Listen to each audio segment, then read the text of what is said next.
Is it Christopher? Yeah, it's Christopher. Legal name? That's what I get when I was a kid and I was getting like yelled at. It was Christopher. Christopher. Yeah, up in Connecticut. Yeah. I remember you telling me you're from Yeah, Connecticut. And yeah, maybe tell everyone who you are and what you do before we get rolling. I'm Chris, and I lead a band in Chicago by the stage moniker CHNNLL. But not spelled like channel. It's spelled CHNNLL. And yeah, when I was like searching for band names, when I first started this project, I wanted something that was kind of like not I didn't know what the music was going to be. So I wasn't like writing in any like genre really. So I wanted something that wasn't like Metallica, metal band, or like Beach House, indie rock band, or something like that. You know? Something the name kind of fits. Yeah. The style, the genre, the world that it's a part of. Right. Yeah. Yeah, or it could be anything, you know, because I was coming from the jazz world as a jazz drummer. And yeah, I was just kind of fed up with, not fed up, but I just like wasn't feeling jazz anymore. Like You're a jazz drummer. Yeah. Did you study that in school? Yeah, I went to the New School in Manhattan. I was going to hope you didn't tell me what school. Oh, and no? I would have guessed from about the 3 or 4 that every jazz drummer has ever gone Well, it wasn't to. called the New School. It was just a new school. New School. Yeah. Oberlin is another big one you get a lot of. Yeah. Juilliard. Berkeley. Yeah, of course. And then in Chicago, it's going to be either Northwestern or Roosevelt, maybe DePaul. If someone says they did drums. I've just, after a couple thousand questions of asking musicians where they study, you start to realize that the correlation of like the good schools and why those schools, it's because if you end up making it to a Chicago, New York, and LA, and you're playing music, and then you say you studied somewhere, I can assume it's those schools because in order to get to a Chicago, New York, or LA, you're probably a good musician who went to some good schools. You can almost guess. Yeah. You know, and there's other ones too, like Bloomington, Indiana is a great music school. There's all these types of ones that stick out, you know. I haven't been to Bloomington yet. I've been wanting to go there on tour, but I haven't gotten anything there yet. But yeah, it's a good college town. Yeah, and it's confusing because it's University of Indiana or Indiana State University, so ISU in Bloomington, and then ISU in Illinois State University is also in Bloomington. Oh. Where I work, yeah. So there's 2 ISUs next to each other, both in Bloomington. Did you go? I did not go to ISU. I just teach here. Yeah. Okay. Yeah. So it's kind of funny. Those are next to each other, and yeah, a little confusing if you're not specific, you know. Yeah, I didn't know anything about the Midwest until I moved here. So. Why did you move here? Well, it's either for a job or a relationship, so it was the latter. The only reasons why one moved. Oh, for a relationship. Okay. Yeah. That's my now bold, wife. Right? Yeah. Did you know each other a while before you did it? We met each other in the summer, like 2016, and then before our second date, she was kind of like, well, I just got offered this job to move back to Chicago, and I was kind of like, well, you know, if it doesn't work out, like, I lived in New York, so I probably would never see her again, but it, you know, it's like, oh, it doesn't work out. Maybe we won't cross paths. And so second date. have fun. Yeah. So but then we just spent the whole summer hanging out and the relationship grew.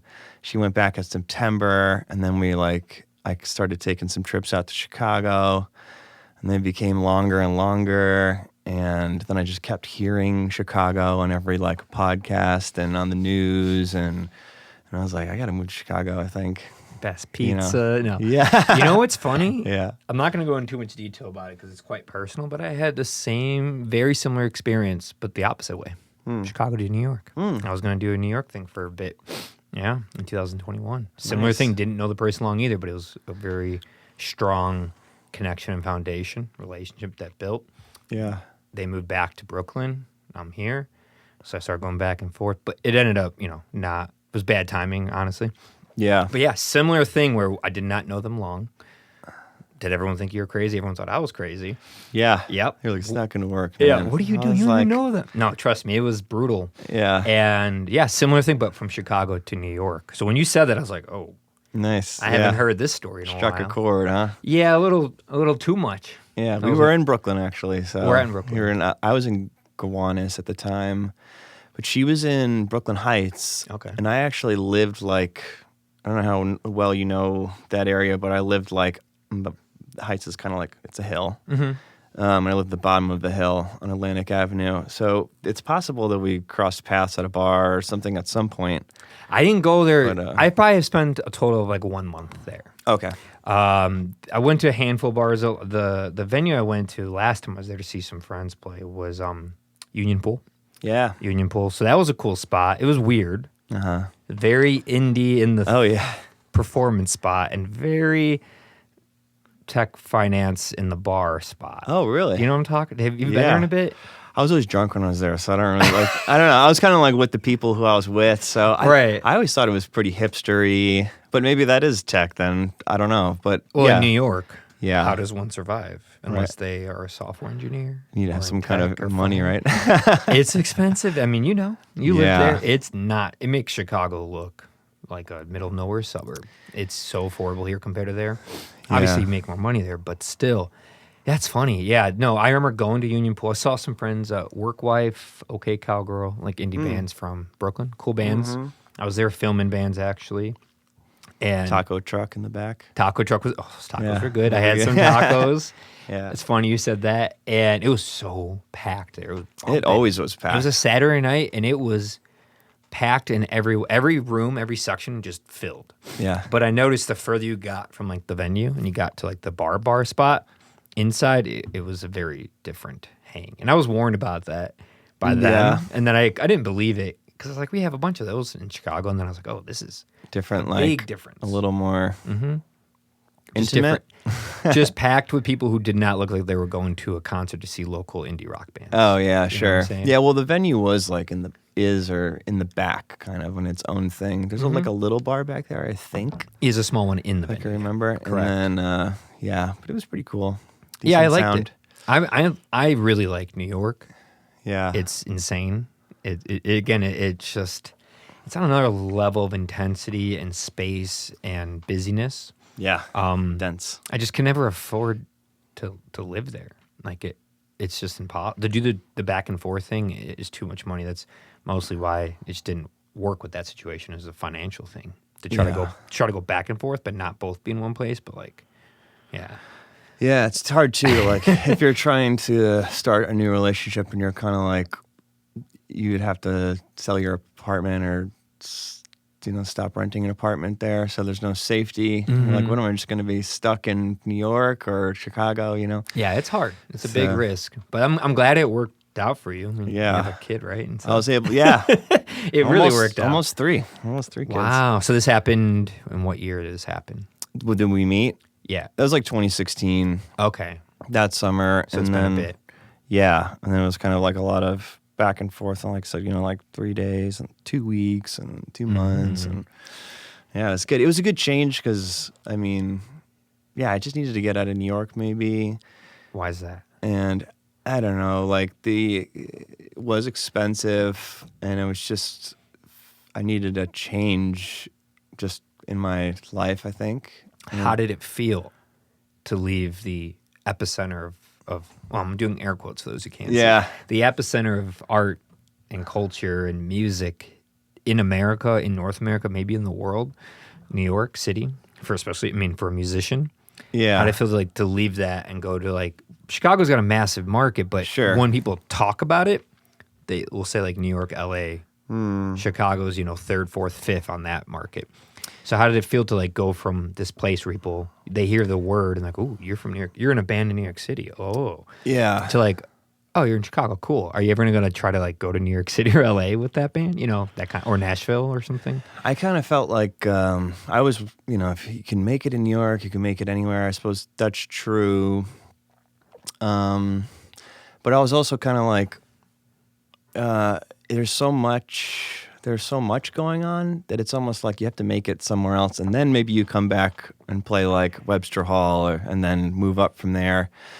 I mean, I was leaving like bandmates, but like I lead the band, so I was able to like kind of find new people. I didn't know anything about the Midwest really, or Chicago, but yeah, it just felt like it's hard to maybe be seen in New York or LA. Maybe it'd be easier if you were to like tour or play in a much smaller town. Sure. You know, and then build up from there. Mm-hmm. So yeah, it was daunting. It was a big life change, but it wasn't like, oh no, it's never going to happen now, because I left New York. Right. And I kind of feel the same way about LA too, in a way, because, well, it depends what you want to do. If you want to be like a musician, a side like studio musician and a writer, maybe you got to live in LA or Nashville, just because people are like, you know, can you come by at 3 p.m. to do a writing session? And then like an hour before, they're like, oh, you know, this artist canceled, and then, no, it's got to be like 2 days from now or something. So you kind of have to live there, maybe. Right. I see what you're saying. But as somebody who's like trying to get my own music out, I was like, I could probably do this from anywhere. Yeah. You know, to a certain extent. To a certain extent. There are places, yeah, I'm sure you've been to as well, small towns in this country where you're like, there's one venue here in the whole city, because it's, 30,000 people. And you're like, maybe you couldn't make it here. With that band from New York, Work Wife, we did a little tour, and I played with them in Dubuque, Iowa. Really fun show, great experience, but extremely small town. They have 2 venues in the whole place. So when you play there, you always get a turnout. Yeah. On tour or low, it doesn't matter, because there's nowhere else to go. Yeah. And you're almost seen as larger than life. They thought we were like famous. Yeah. And we're not at all. Yeah. You're just the thing to do on Saturday night. Yeah, just the thing to do at Saturday night. So the place is packed, but it's like packed with all ages, the venue. Like kids, elderly people. Like, because people were just, there's nothing to do. Let's go to the local place for $10 and go see a band from Chicago, the big city. Yeah. You know? So it's in those situations, I don't know. It might be, the internet changes stuff, but it may be really hard to get that local playing shows and getting people to come and buy your stuff. Real life fans, not just internet fans. Yeah. That could be hard in those smaller towns, but Chicago is, as you've learned over a couple of years, it's massive, and the scene's huge, and the venues are huge, and honestly easier to get to than a lot of the bigger cities like LA, New York. As far as just our layout, our geographical layout, it's easier to be like, hey, like you came from what neighborhood today? Well, I'm in Winnetka now, so I'm like in the burbs. Serious burbs. Serious burbs. Which is nice, and I kind of don't miss the city that much, to be honest. How long did it take to get here to this studio? It's like an hour. An hour. You're way out there. Yeah. What, is that north? Yeah, it's like northern Right. suburbs. Well, yeah, we were talking about that a couple weeks ago. Yeah. Northern suburbs, right. Yeah. But when I first came, I was kind of like, when I was in New York, I suppose, I was like, Bloomington, Illinois. Like, why the fuck would I play in Bloomington? I could play in New York City. But I was like, when I started touring the Midwest, I was like, oh yeah, Bloomington, Illinois, even though I haven't been there yet. But like, Iowa City or, XYZ, Wichita, Kansas. Right. Yeah, Madison, Davenport, Muncie. It's better. There's a lot of places you can go to. I mean, you can in New York as well, but you just go to major cities every hour. The best thing about it is that there's a lot of great musicians. That's true. There's a lot of venues. There's a lot of competition, and there's lots of different types of music. Mm-hmm. Whereas when I came to the Midwest, I felt like it was more indie rock, more metal and rap that maybe this wasn't like in those scenes at all. At New York, I really wasn't. So when I came here, I was kind of like looking at venues and venue calendars and trying to get gigs, and I was like, man, this is it's kind of a different thing over here. So I guess what I'm trying to say with that is like the competition and all the different styles of music were good because it, pushes you to, get better. Yeah, absolutely. Not to say that that's not happening in Chicago. I wouldn't liken Chicago to that necessarily, but, if you were in like a rural area, it might be a little more tricky to level up. Mm-hmm. But I've certainly played with bands in smaller areas that I'm like, well, this is good. Yeah. So it's all relative, I suppose. It is. It is. It's you. At the end of the day, you're going to get what you put into it. You're going to get something out of it. Mm-hmm. If you're trying really hard in the middle of nowhere, and again, the internet changes stuff, and you're putting out great music, you can get a massive following and connection on the internet, and then be like, okay, I'm doing well. Now I'm going to move to a bigger city. Yeah, and right now it actually doesn't. I feel like it doesn't even matter where I am, because I'm kind of more focusing on the social media stuff at the moment, just because like the way my life is, like, and also the way that the the cost of touring is so high. Yeah. And there's like I've done tours out of my own pocket, and like, you know, it's definitely good, and it is part of the investment. And if you can tour as smart as you can and try to break even, you know, that's pretty successful, actually. To break even is successful. Yeah, only in this industry. $800 to $1,200 a day sometimes. You know, if you don't want to sleep on the floor. But when you toured, did you do it through like the van, hotel, camping, or staying at people's houses? Van and like shitty hotels. Van and shitty hotels. Okay. Yeah, because you just don't know, and you have a lot of gear with you, and I just don't want to get robbed, and you tend to stay in a sketchy spot. It's tricky. Yeah, the longest one we did was 2 weeks. How was that? That was great. I mean, Midwest or yeah, it was Midwest, and then like around that time we did some like we went to on that tour we went to New York, but we also did like an LA show. Later on. Did you fly out? Did you drive out there? We flew because I was already doing some other stuff out there, so it kind of made sense. It wasn't like just for the one gig. That would have been a bit much. Yeah. But we played Hotel Cafe. It was super fun. Yeah. So, but now, just trying to build up more of an audience and a demand to go tour to make it like a more worthwhile thing, like playing live and getting conditioned every night playing with those guys. And like even after the 2 weeks, like the guys that I toured with, like you create such a strong bond with them, you know, that we even still talk like, remember that tour? And, like it was really fun. So touring is fun. It's hard. Yeah. Stressful. The nights, the showering, the laundry, the diet. The exercise, all of it's very challenging. Your whole routine is uprooted. Everything that makes you feel comfortable in life is kind of flipped. For the 1 hour. For the 1 hour, for the drive, whatever it is, it's chaos. But the in-between, I like to call it, the in-between moments are priceless. Yeah. The conversations, the late night, the games on the road, the mixtape on the road. Yeah. The private conversations on the road where you say, you know, what happens in the van stays in the van. Yeah. I pretty much say that every time I leave on a road trip with friends. Like, all right, guys, what happens in here stays in here. Yeah. So when we get to talking by hour 17 of driving, and we might start saying some wild stuff. Comfortable. Let's keep it here. A little more comfortable about it. You know, it's just that kind of stuff. You can't explain or put a price tag on. You can't express it really. I could talk about it, but when you do live it, especially as an adult, when you have full autonomy and control, it's different from when you're a kid traveling, you know. But I wish I did it more when I was like a kid, but I also might have gotten more trouble or just not have been as responsible. There's a certain age group where it's quite dangerous to do a road trip. I wanted to do it like out of high school. I didn't even know what I was. Oh yeah, 18 friends. Oh my god, one of the biggest road trips probably ever. Like 5 cars. It was 3 vans, 6 people per van. Oh my gosh. And I was the oldest. I was 20. We ranged between 17 and 20. Okay. Some friends were still in high school. Oh, did everybody make it back together? We made it back together. It was about 11 days in the summer of 2010. But it was crazy. We went everywhere. We went down to Tennessee, South Carolina, all the East Coast up to D.C., New York, and back.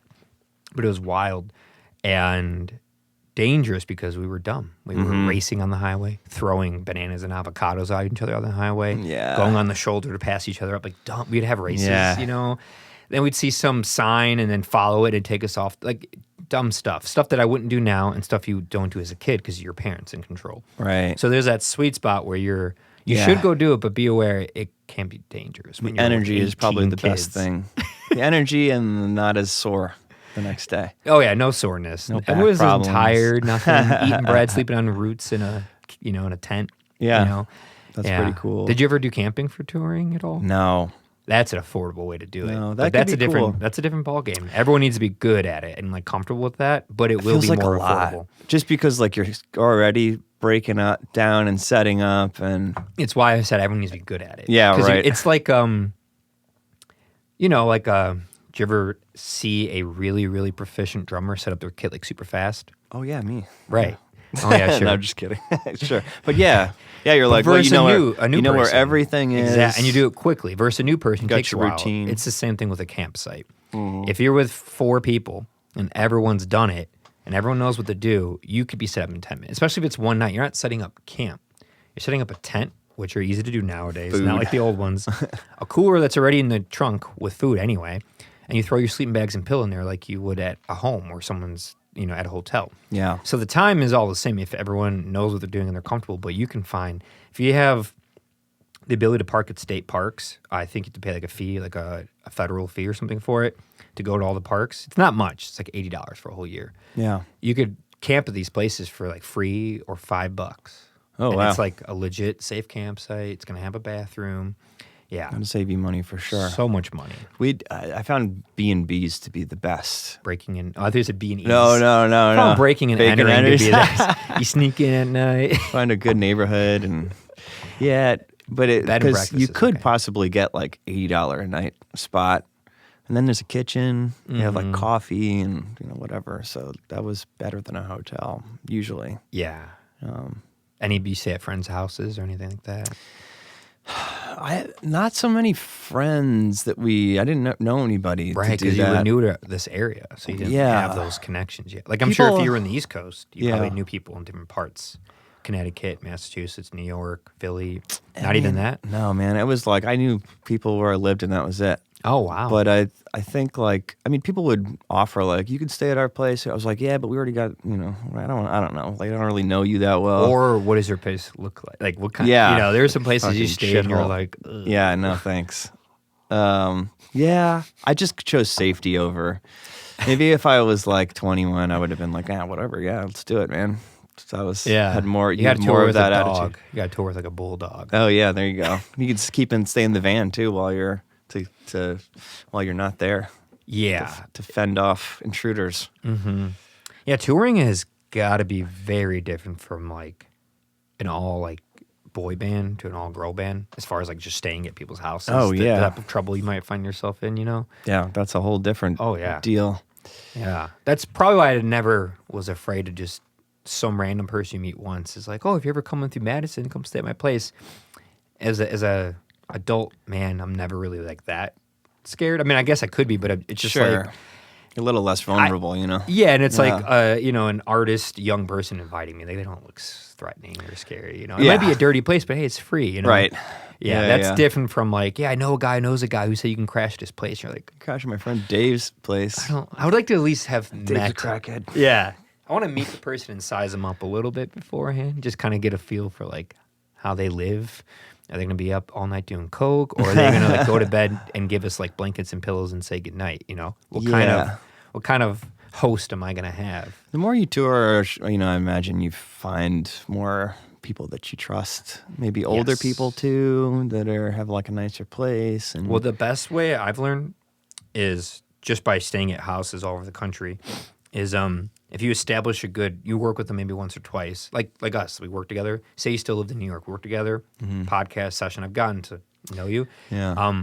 Then you can just offer trades like, hey, we're going on a tour. Can we crash your place? If you ever come through, stay at my place. We know each other. We can trade off this. You already know I have an establishment that's not filthy and clean, So like that's how I do it. Like you get to know someone and you kind of trade. Like anytime I'm going to come through, stay here. And then it's kind of like an unwritten rule. Like same for me. When I go to you, I'll stay on your couch. I'm not saying a kitchen and a private bedroom, but just a safe place to sleep at night, Yeah. So just trading like that has always worked for me with barely even knowing them. Just enough to be like, you're not going to screw me over. Like you have a band and an internet presence. If you screw me over, I can just call that stuff out and like you can get in trouble. Like, so we're kind of like mutually understanding, like we're just going to kind of help each other, Yeah. And you can get some bad actors doing that, but it's not that common. Most people are pretty, because they want it too. Like, oh, now when we go to Chicago, we could stay at DZ Records. Like, it works. You just have to be very good at it and like learning how to vet people without even letting them know. Yeah. Not to be rude or judging, but like you have to. Yeah. You're staying at someone's house with $10,000 worth of music equipment, $2,000 worth of vinyl, shirt, CD, stickers. Like, you can't just wing that sometimes, Yeah. Yeah, you just got to find your people, Do you guys have vinyl? Trust them. No, I don't waste money on that shit. You don't waste money on that shit? No. Why not? Why not waste money on it? It's too expensive to make. And then nobody's buying a T-shirt, so I'm not going to press vinyl. So maybe later. But You got to start buying other stuff. I guess there's sometimes you can't give anything away, you know. I got stickers, I got lighters, I got all types of shit, and it's like, well, I'm not, you know, that stuff's been sitting for a while. T-shirts are almost. I like bought a bunch of T-shirts, and they're really nice. So yeah, but yeah, that's just an expense that doesn't. The juice isn't worth the squeeze at the moment. Right. What about like the psychological element of it, where when a patron at a show sees that you have vinyl, it psychologically makes them think, A, they could be a more serious band than I thought. They have enough money and effort and connections to get vinyl printed with the artwork and the whole thing. That could be one. And B, like, oh, it's a cool thing to like have vinyl. Stream the music when you can stream in your car, on your jog, whatever. But the vinyl, I get to like have at home. It's a memorabilia thing. I have noticed that even smaller bands or just starting out bands, the second they have vinyl, it does help. Because it just says something about the band and their seriousness, their professionalism, even though it could be a waste of money. You know, it's like an investment you have to do just to be at that level, being taken, like, I'm a real band. Here's my vinyl. And they go, like, oh, like I've bought vinyl from bands I don't know. I just go to a venue. They're kind of cool, but I'm like, oh, they got a record. They must have put a lot of time and effort in to do that. Like the fact that they would even risk spending $2,000 to $3,000 for 100 vinyls that they may not sell. It just says so much more about their willingness to at least try the thing, even if it means you break even or you lose money.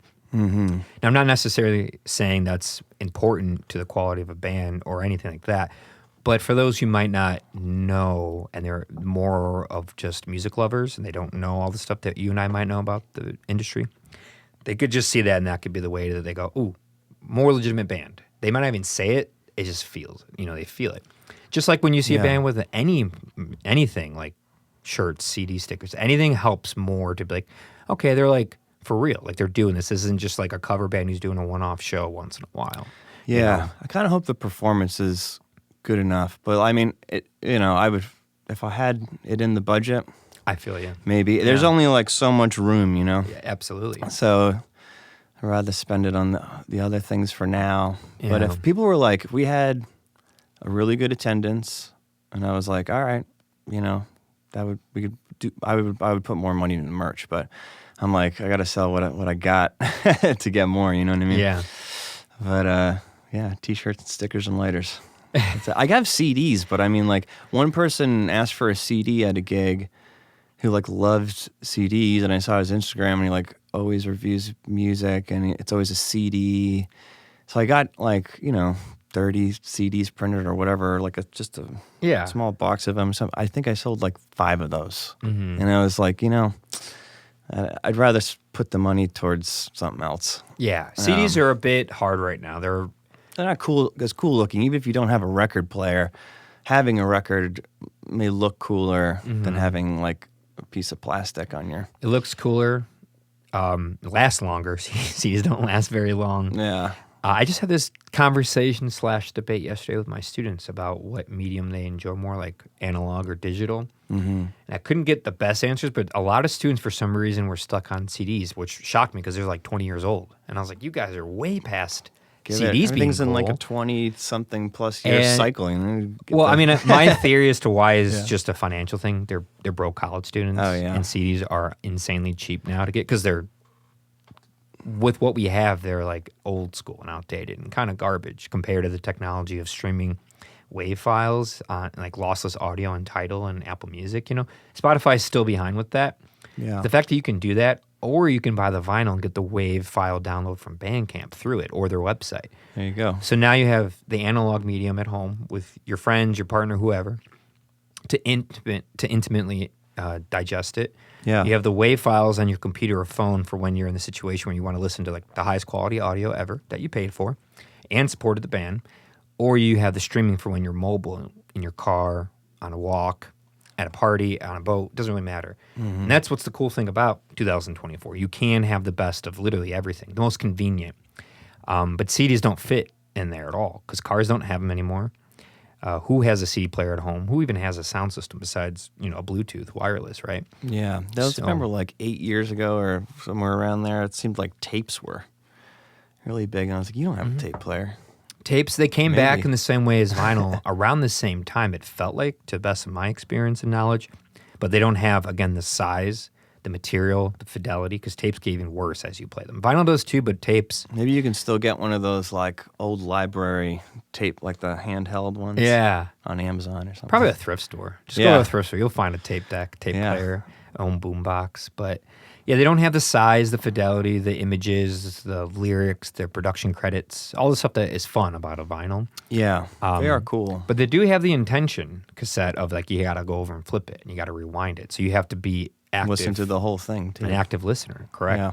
Whereas, a playlists are fun because it's like if I'm on a stoop, smoking some weed with some friends, I want just the playlist on my Bluetooth. That's perfect. Exactly. Yeah. But if I want to listen to an album as it was meant to be by the writer and the composers and the artists, I put on a vinyl and listen to the, everything behind it. You got to sit there and pay attention. It's fun, Yeah. It's a different way, but it is expensive. Go on the journey a little bit more. Yeah. Yeah.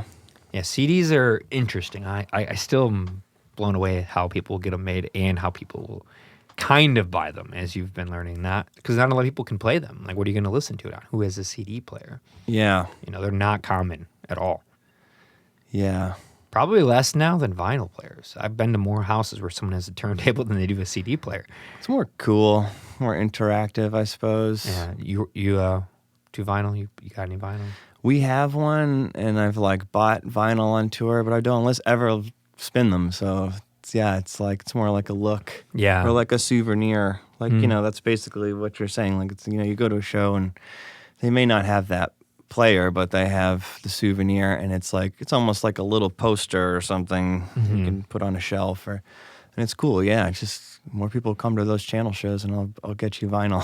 Yeah. And why channel the spell the way you have it spelled? Where'd that idea come from? The CHNNLL.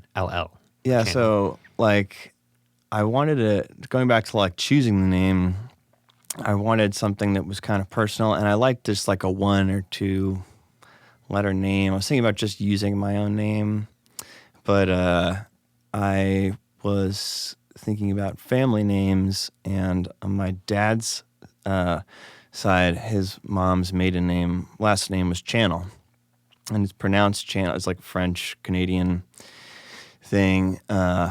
So with the double L at the end, pronounced Channel. But I started off using that online, and it was just impossible to, because everything's a channel, YouTube channel, news channel, Channel 9, whatever. Sure. So a friend of mine was like, well, you could take out vowels, and I was like, I don't know, but then it's like Chanel or like. That's what I thought it was at first. Yeah. I thought it was Chanel. So, I was like, okay, Chanel. Yeah, I guess, it's, but I kind of went with that, and because I also liked the way it looked on a bill or, a sticker or whatever. So I stuck with that, and I've gone back and forth in the past, because people do the thing, is it Chanel but some people do get it Channel, or they put you on a bill and the marquee says CHNNL, because they, the channel spelling is weird, but I kind of just stuck to it because it is personal. I do like it, and I think you just become the name, and more people get hip to your music. You kind of it makes more sense. If you said what's your band name, and said it's Tool, you'd be like, Tool. That's kind of okay. But then if you saw us play, and I was, Maynard, and Danny Carey was on the drums and shit, you'd be like, oh, Tool, that's pretty fucking cool. Right. The name that makes sense. Yes. Yeah. Eventually, your music and your style, your persona, your attitude takes on the name, and you become synonymous with it. And the name, I've thought about this a lot with band names. It's hard. It's tricky picking a band. They're tricky, but when you get it, even if it's bad or good, most people who judge a name by bad or good is usually if they just don't know the music. The second the music takes over, that becomes the band. It's not the name anymore. Yeah. When you simplify it and break down the word, really famous bands. Tool was a great example. Another, good example would be I'll just use Radiohead. On a superficial level, if you just never heard of the band, didn't know it existed, and you just took Radiohead, you say it, and you're like, Radiohead. I don't know. It's kind of tacky name. Like it's fine, I guess. Yeah. You would never expect him to be one of the biggest alternative rock bands of the 30 years. And maybe at first too, when they were more like guitar rock, you're kind of like Radiohead, okay, like transmitting, whatever. But then when they got into the electronic thing, it was like, oh yeah, lean into that, Radiohead. So yeah, I've always gone back and forth about it, but how long has it been it. Channel? Since I started it in like 2014. That's when I recorded my first song, but I didn't put out stuff until like a year or something later because I was just, figuring out what it was. And that was also why I still like it, because it's not like indicative of like a genre, or, it doesn't like tell you what the music is by just hearing it. And then maybe it is kind of cool. You're like, what is it? What is the spelling? Makes you, at least you're like spending time on it a little bit, I don't know. So. And how did you get connected with your bandmates that you have right now? I moved here, and a bass player who I did stuff with and did a tour with back when I lived in New York, my buddy Leon, I was like, I think I don't know how it came up. We were just talking about my move or something. He's like, oh yeah, I know this guy, Kurt, and he's a bass player. Seems like everybody knows Kurt.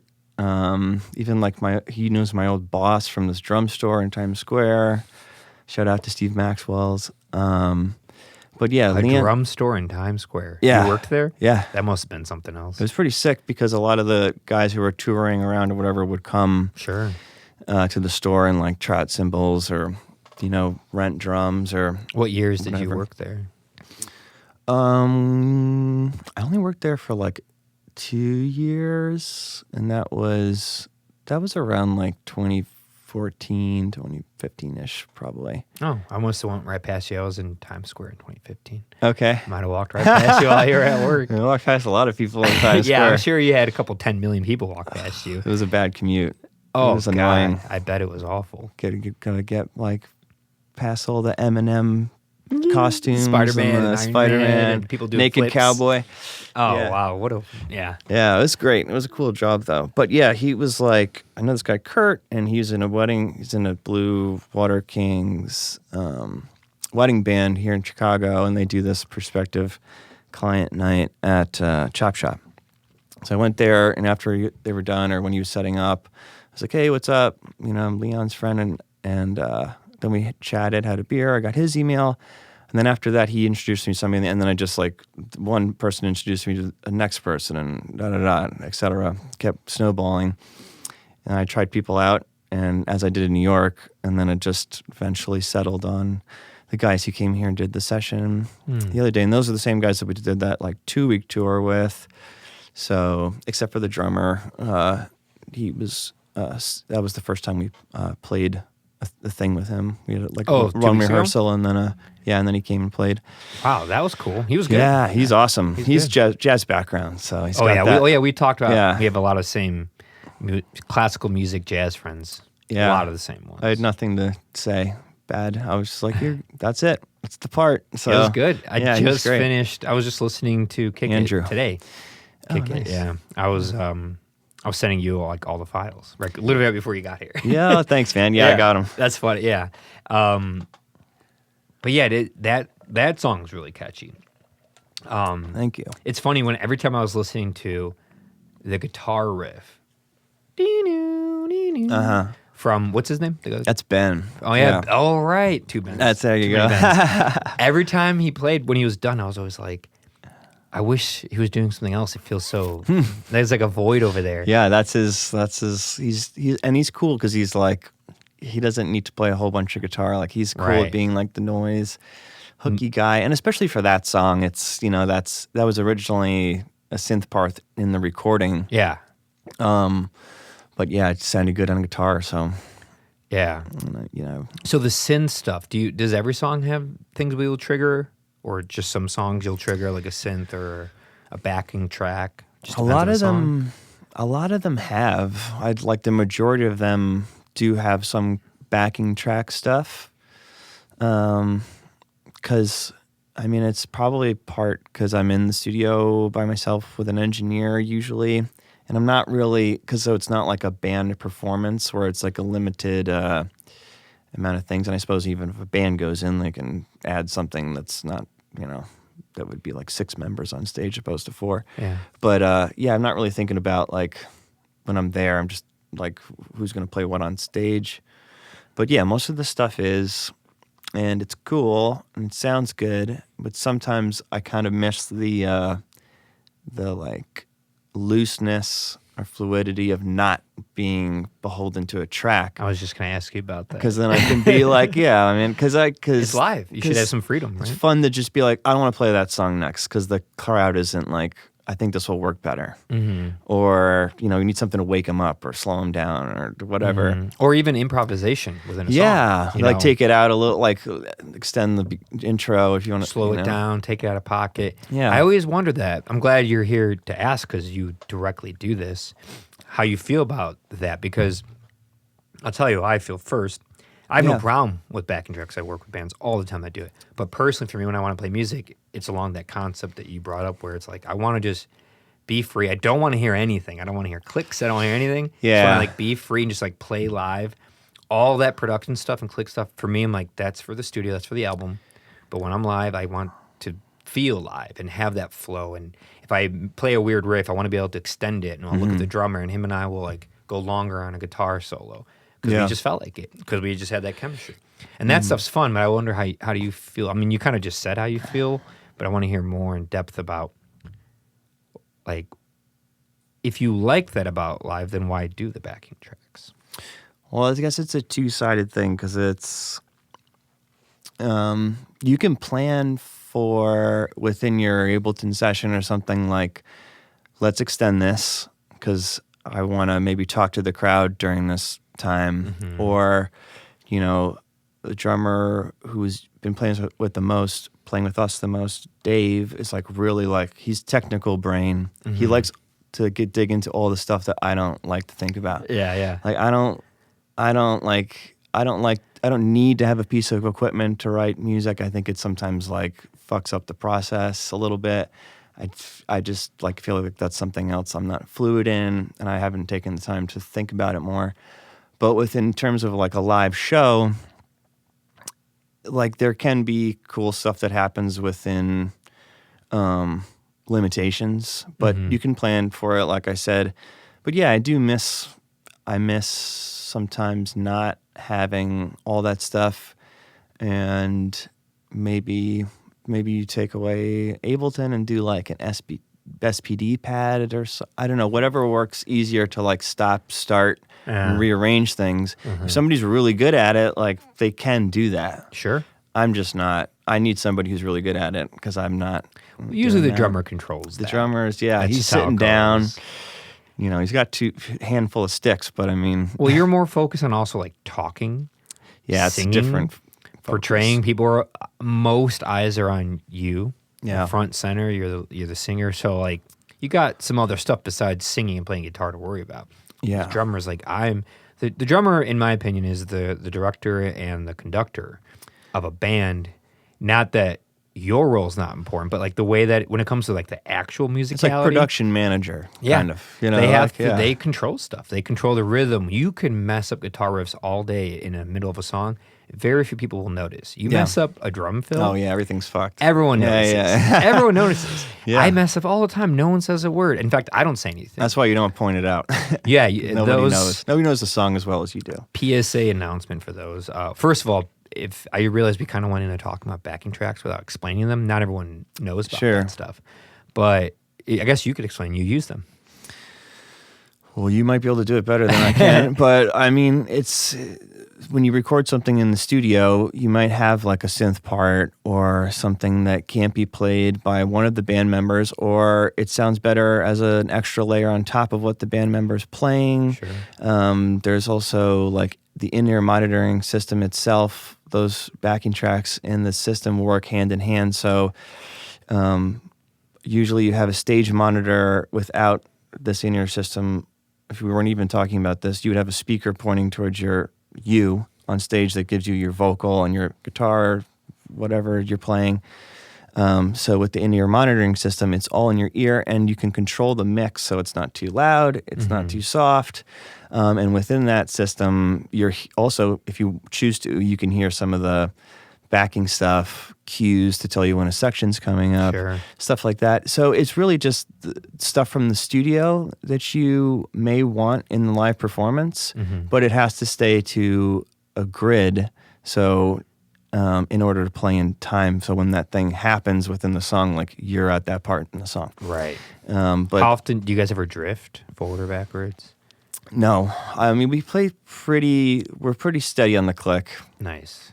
And like I said, I mean, Dave that's on the drummer. Is really good with that stuff. So that's the most important thing for them, staying on that click. You know? And as long as they're solid too, and sometimes I'll take, unless it's, a part up front, in order to stay on something for me, like if there aren't any drums happening and I'm doing something just guitar, voice, piano, and voice, it's good to have a click, because I feel that I have good time, but it's not like that's like, you really should have the guide, Yeah. So when the whole band comes in and then that synth part comes in, it's at the right spot. Just doesn't come in the middle of you saying something. It's just completely off. Yeah, it makes like that. It feels right. Yeah. So interesting. I think that's a decent explanation. No, that's You went actually in more depth than I thought. It's just like, to simplify, like, hey, there's these tracks that get triggered when they decide to, and they follow a grid, and it just plays along in the background while they're playing the real acoustic or electrical instruments. There's tracks going along with it. It's usually stuff from the record that's a lot more layers that not everyone can play because there's just not enough people. Yeah. That's simple, but I forgot the other thing I was going to say. I think it had to do with bands. I don't even know.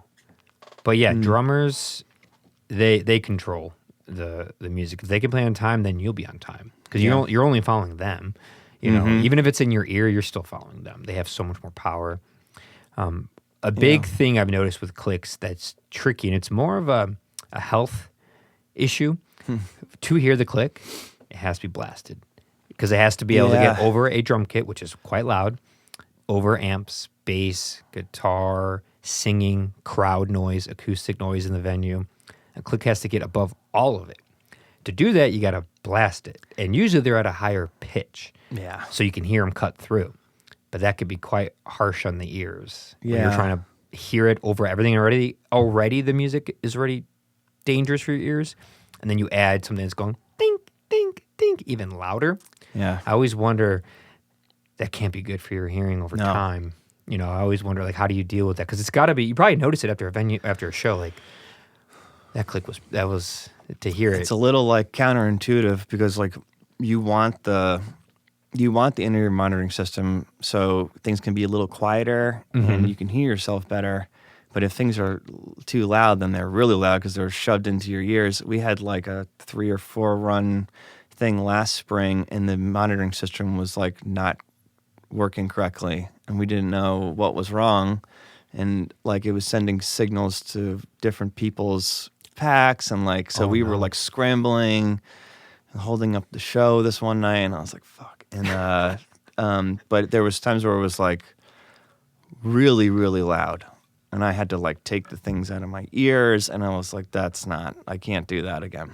And then one gig we just like, it wasn't working. It was the last one. It was at 7th Street in Minneapolis, part of First Avenue. And he was so loud. And I just told the sound guy in the beginning, I was like, can you just give me the stage monitor? Because I was like, I think unfortunately everybody else had to use the in-ears, but I was like, I can't do it. Like what happened in Kansas City or whatever it was, So... Yeah. You live and you stuff learn. Happens. Yeah. It happens even with monitors. You still can have loud feedback issues, and they can be dangerous in their own way. When used properly and executed well, in-ear monitors are better. They are safer. You can get them at the same perceived level. You can get them 6 decibels quieter on average. And 6 decibels is a lot when it comes to duration exposure. That can mean the difference between hearing damage in an hour or in 10 minutes if you get that 6 decibel difference. So they can be helpful, but... You got to dial them in. You got to dial them in and be very careful, because you could also go the opposite way, where something bad happens and it spikes, and now you more likely to have hearing damage because it's again, it's in-ear monitors are just like earbuds plugged into your ear. They're just customized or specialized, you know. Yeah. Yeah. So there's pros and cons to both, you know. Yeah. I think you just try to put space in your set to like, I'm going to talk here. Mm-hmm. And maybe we can move. Can you move that around if we don't want to do it? Sometimes, you know, you're like, we're running out of time. Let's skip that song, or let's go right to this song, or you know, maybe there's one or two songs in there where you don't use monitor, you don't use backing tracks, or click.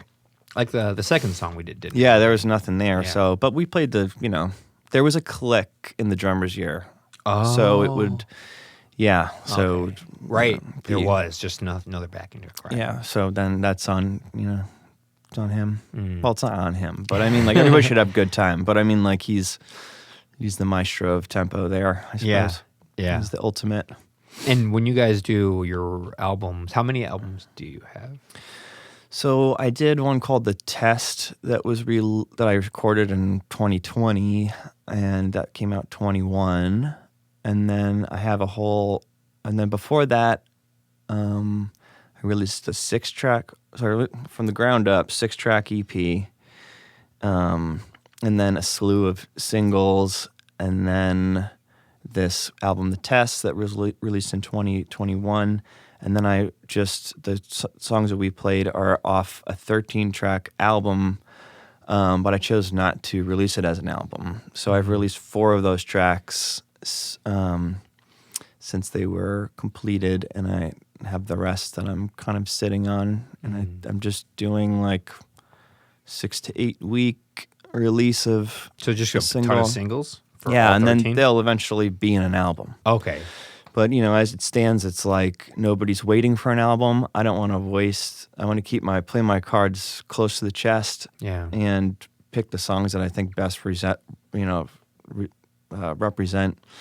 the time, if I can see like, oh, this might be a good song for what's coming up, or I don't know whatever. But I like to kind of piecemeal them out because it hasn't worked out in the past. Where I'm like, with the last album, The Test, I was just put it all out at once, and then people are like, well, do you have anything new? And I'm like, I just put out a whole album, like 12 songs, and they're like, well, it's old now. So I'd rather have like some stockpile, Yeah. And I'm actually recording more stuff now.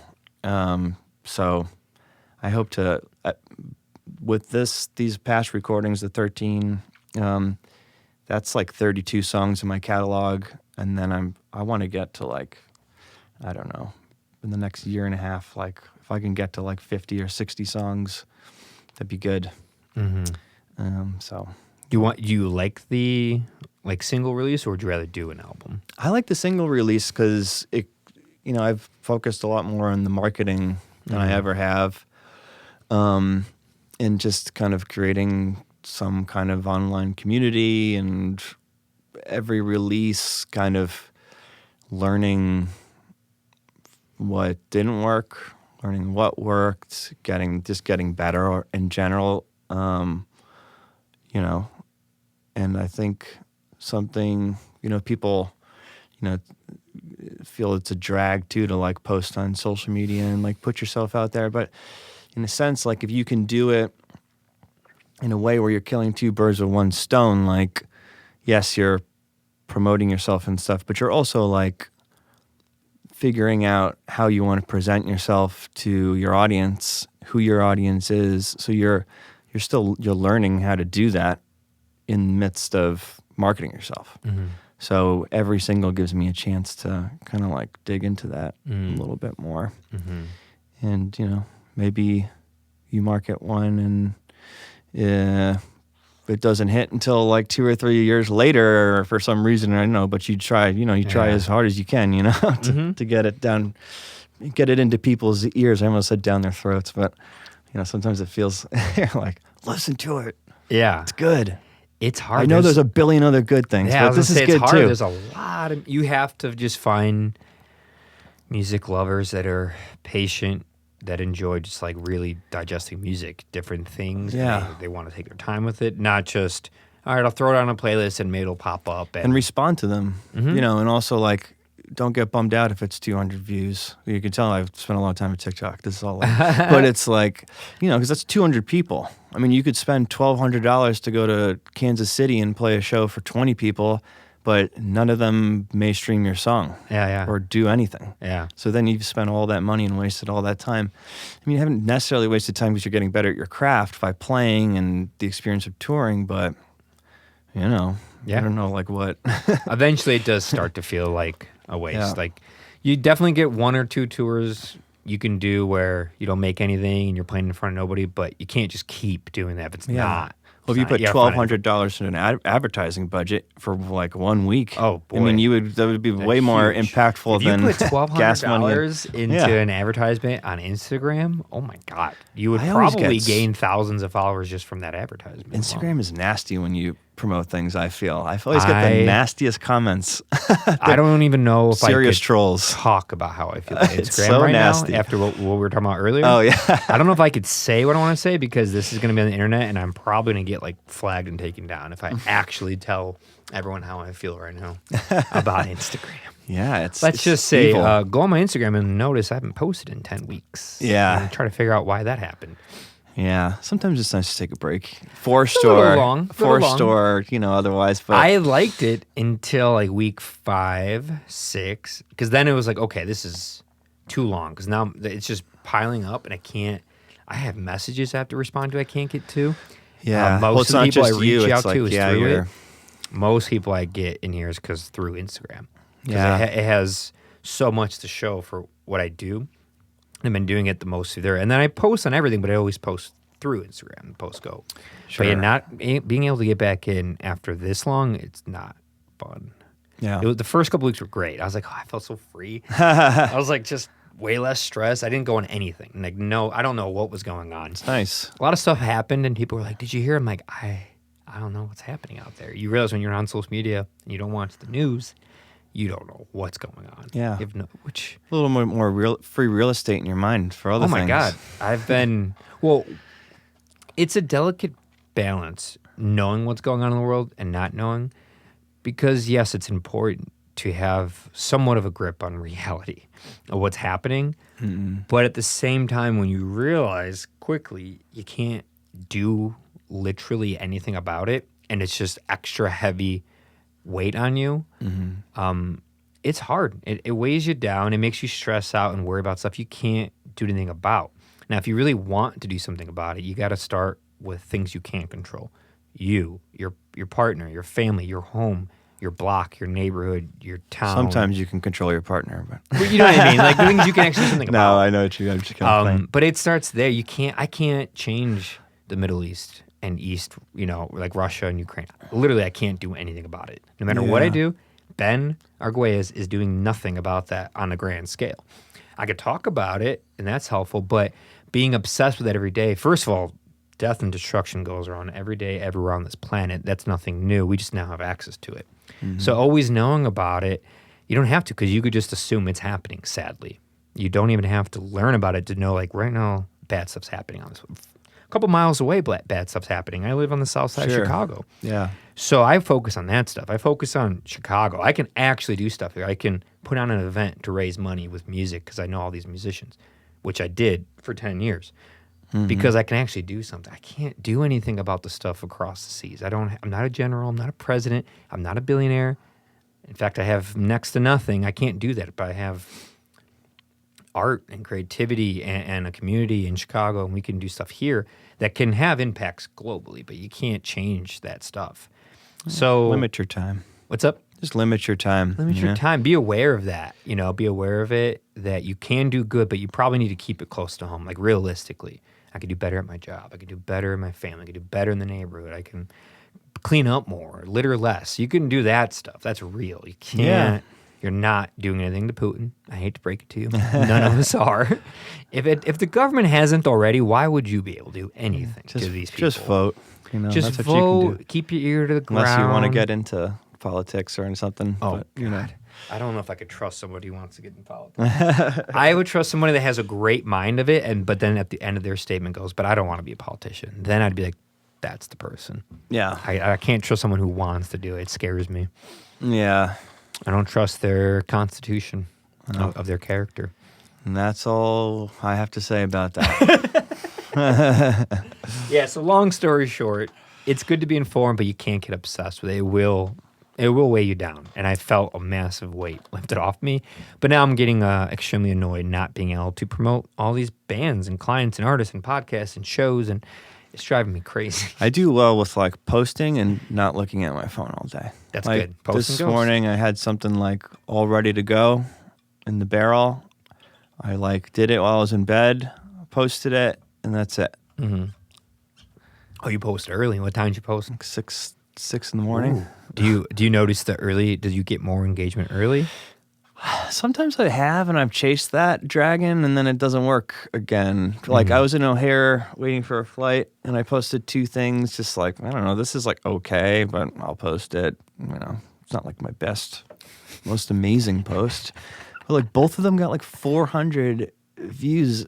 Like, and I looked 30 minutes later, and I was like, do I have to like drive to O'Hare every morning and post? But I tried that like the next, week, and it was just it's just the same. So I don't think, it's reaching people all over the world. It's reaching people that don't work 9 to 5, don't do lunch at 12. Or they first woke up and they checked their phone, right? Yeah, so it's, I don't know. I think if I just feel better about doing it early on if I can.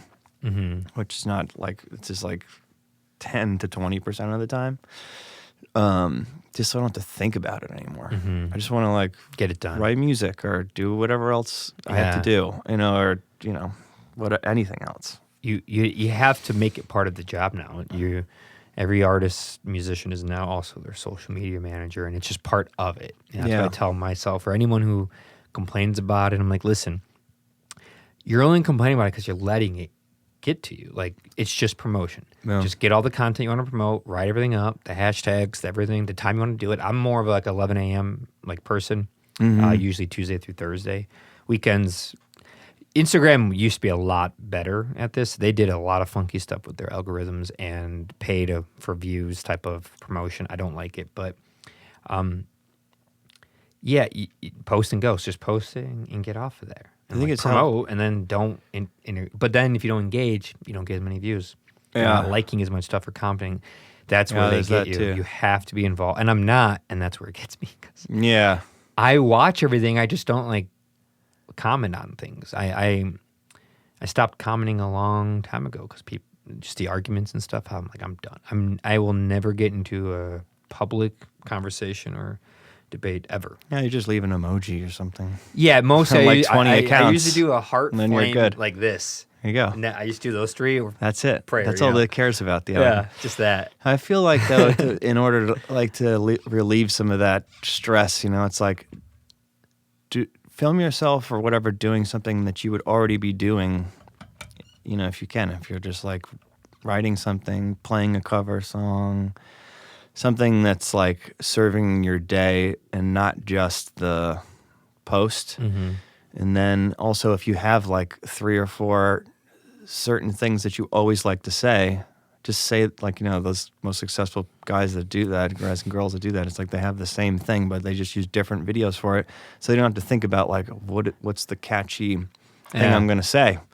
So I don't know, that seems to do something. What do you have to say, Chris?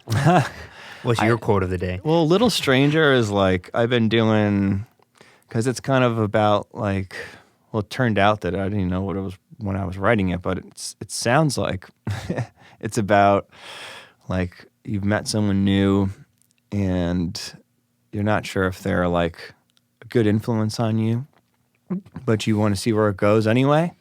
That kind of thing. A good influence how? Like a friend or maybe, relationship? Or like a relationship. Okay.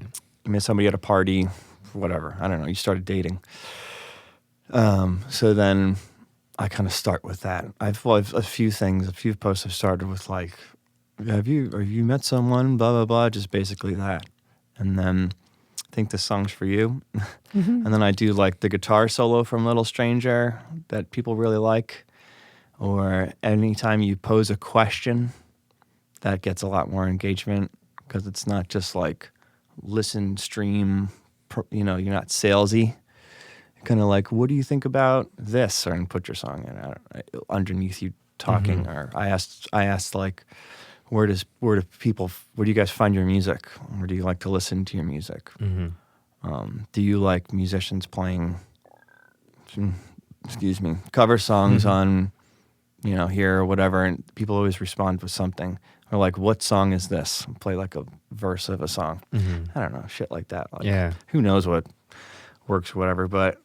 Well, we know it works. Yeah, of course. There's usually two things that work on this planet, sex and violence. They tend to work quite well. Yeah, I don't have any of that. So I actually got flagged because I got a warning from TikTok because one of the chorus in Little Stranger is killing myself for you. Like that's the first line. And I put it over photos. And for some reason when I put it over photos, they were like, don't do it. So then I like did it again. Don't do it. Like right after. Don't. And they were like, no, it said like warning on my profile for like, I don't know if anybody else could see it, but probably. Yeah. But then, for like the next like few days or whatever, I was under warning. Man, whatever. Oh God. I don't know. I just want to. Anyways. I want to strangle social media so bad. Just the hypocrisy of like what you just told me. Like this type of stuff you can find on social media, and you have a song you wrote that said, killing myself. Like it's a song. Like there's a context to also, they don't let you. Well, TikTok at least doesn't. You distribute your song to TikTok, and you choose a 1-minute selection of the song to use. Yeah. And then if you use that avenue, and you put your TikTok just distributed 1-minute clip under something, you can't promote the song, and then 2, if you try to use like your master recording and then put that into a clip or something, it may flag that 1-minute thing and say this is a copyright infringement and you can't promote that. So what I did with Little Stranger is I did not even distribute it to TikTok. Yeah. So I could promote it however the fuck I want. Which is funny when you own it. It's your own music. Yeah, and I should be able to. And I mean, like, if people really want to find the song, they'll find the song. I don't think anybody's going to, like, make up a dance to my song. I'm not going to, like, that's... Yeah. If they want to, cool. And then if I see that happening, then I'll distribute it to TikTok. But, I'm just not going to do that anymore. What I have thought about is doing, like, instrumental masters and put those on TikTok. So if anybody wants to use that, they can use that and there'll be no singing. No copyright. So then they can do whatever they want. Well, they could be a copyright, but, they'll mute it. I've had it happen many times. They'll mute it, but I released something once. We were making these t-shirts for DZ Fest 2022 in my garage, and in the background there was just Black Sabbath War Pigs. Oh, yeah? It was just like playing on the sound distance. Yeah. And I posted it, and it got all the audio on everything I posted, Facebook, Instagram, TikTok. All the audio was taken out for copyright infringement. I'm like, do you not see the context of this? Like, that's not even the part. This has nothing to do with anything. We're just like playing music, making shirts, hanging out with friends. It's just background music for like 20 seconds. Secondhand, it's on a stereo. It's not even in the video. Like, it's not imprinted in the video. It's just in the background. They still flagged it. Very strict. They'll do anything to flag it. Yeah, but it's the issue with an algorithm. You can't make rational human logical decisions based on context. Not yet. Yeah. Maybe soon. We'll see. Maybe they won't be around much longer. I don't know. Oh, yeah. Oh, my God. That is so funny to think about. I'll say this one last thing, but I don't... you can say something back to it, but say it. I don't understand that you don't see more people being like, oh, maybe that's bad. Maybe TikTok is bad. Maybe they're only complaining about their business and stuff, and I understand that. They've grown a business on TikTok, and most of their followers are there, and they're making money from that business. That's great. I understand if it's taken away, that's a bad thing. However, like if there is a security issue of some kind, I don't know what's behind the scene or whatever, but it's a double-edged sword. You don't want somebody taking away your freedom, but you also don't want somebody taking away your freedom. The Chinese government is fucking sketchy. So, I mean, they're sketchy. So, I mean, thanks a lot for getting my video flagged on YouTube. Thanks a lot. So, I mean, maybe it should get taken down. No, it's okay because Google owns YouTube. Burn the system. Yeah, exactly. I mean, Google owns YouTube, and Google owns Google Authenticator app, which is giving me a problem right now with my Instagram. Yeah, man. So. But that's it. That's all I'm going to say. Well, I guess we're off YouTube now. YouTube, we love you. Gonna have to go back to something else. I hope I come into some money someday. I just need like $1 million. Me too. No, not for myself.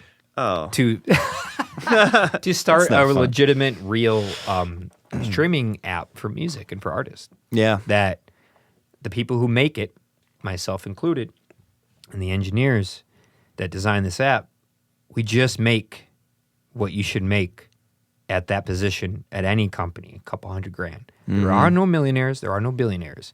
That way all that money can trickle down to the artist and you can get paid way more. Not 0.0000167 cents a stream, but maybe 0.01. There's a bill they're trying to pass they've been trying to pass things for a while, but I don't trust who them. knows? They all go to the same country club. I don't trust those bills. I don't trust the billionaires. I don't trust any of them.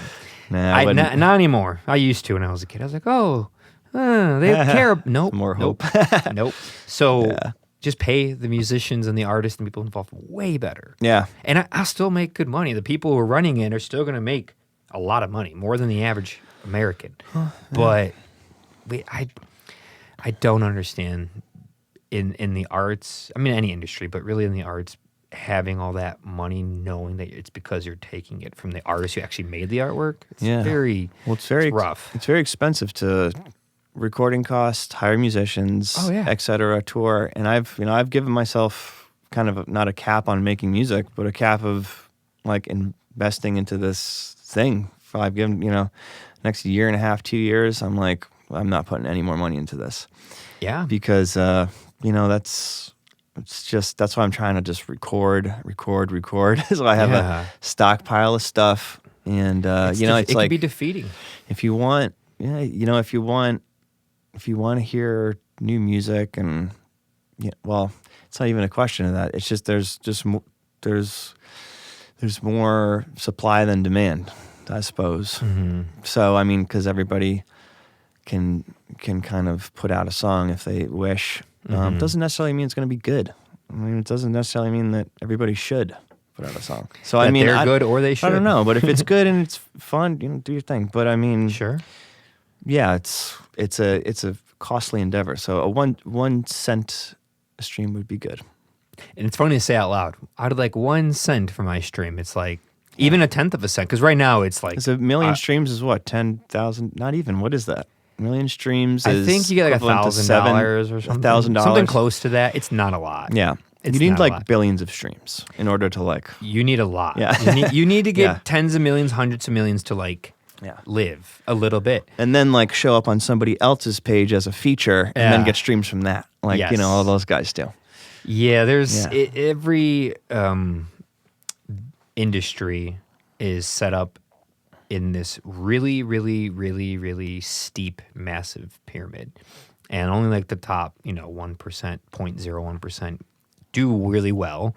Then there's a little bit percent underneath that do okay, they get by, and then every other person does dog shit on streaming. Yeah. Everybody. Yeah. Even I have friends that I won't say who they are, but do very well from Chicago in touring and music. They're doing music for it can be done. 15 years. Yeah. And at some of their peaks of millions of streams a year. And after everything's said and done, after they label, manager, and taxes, $15,000. We're talking legit. They tour Asia, Europe, America on a record label, have vinyls for every record. They still have other side jobs that they kind of just keep low and don't tell people because they're musicians. Yeah. And $15,000. 4 people in a band. That's 1 year. So we're talking $3,500 a person for a year of work. What?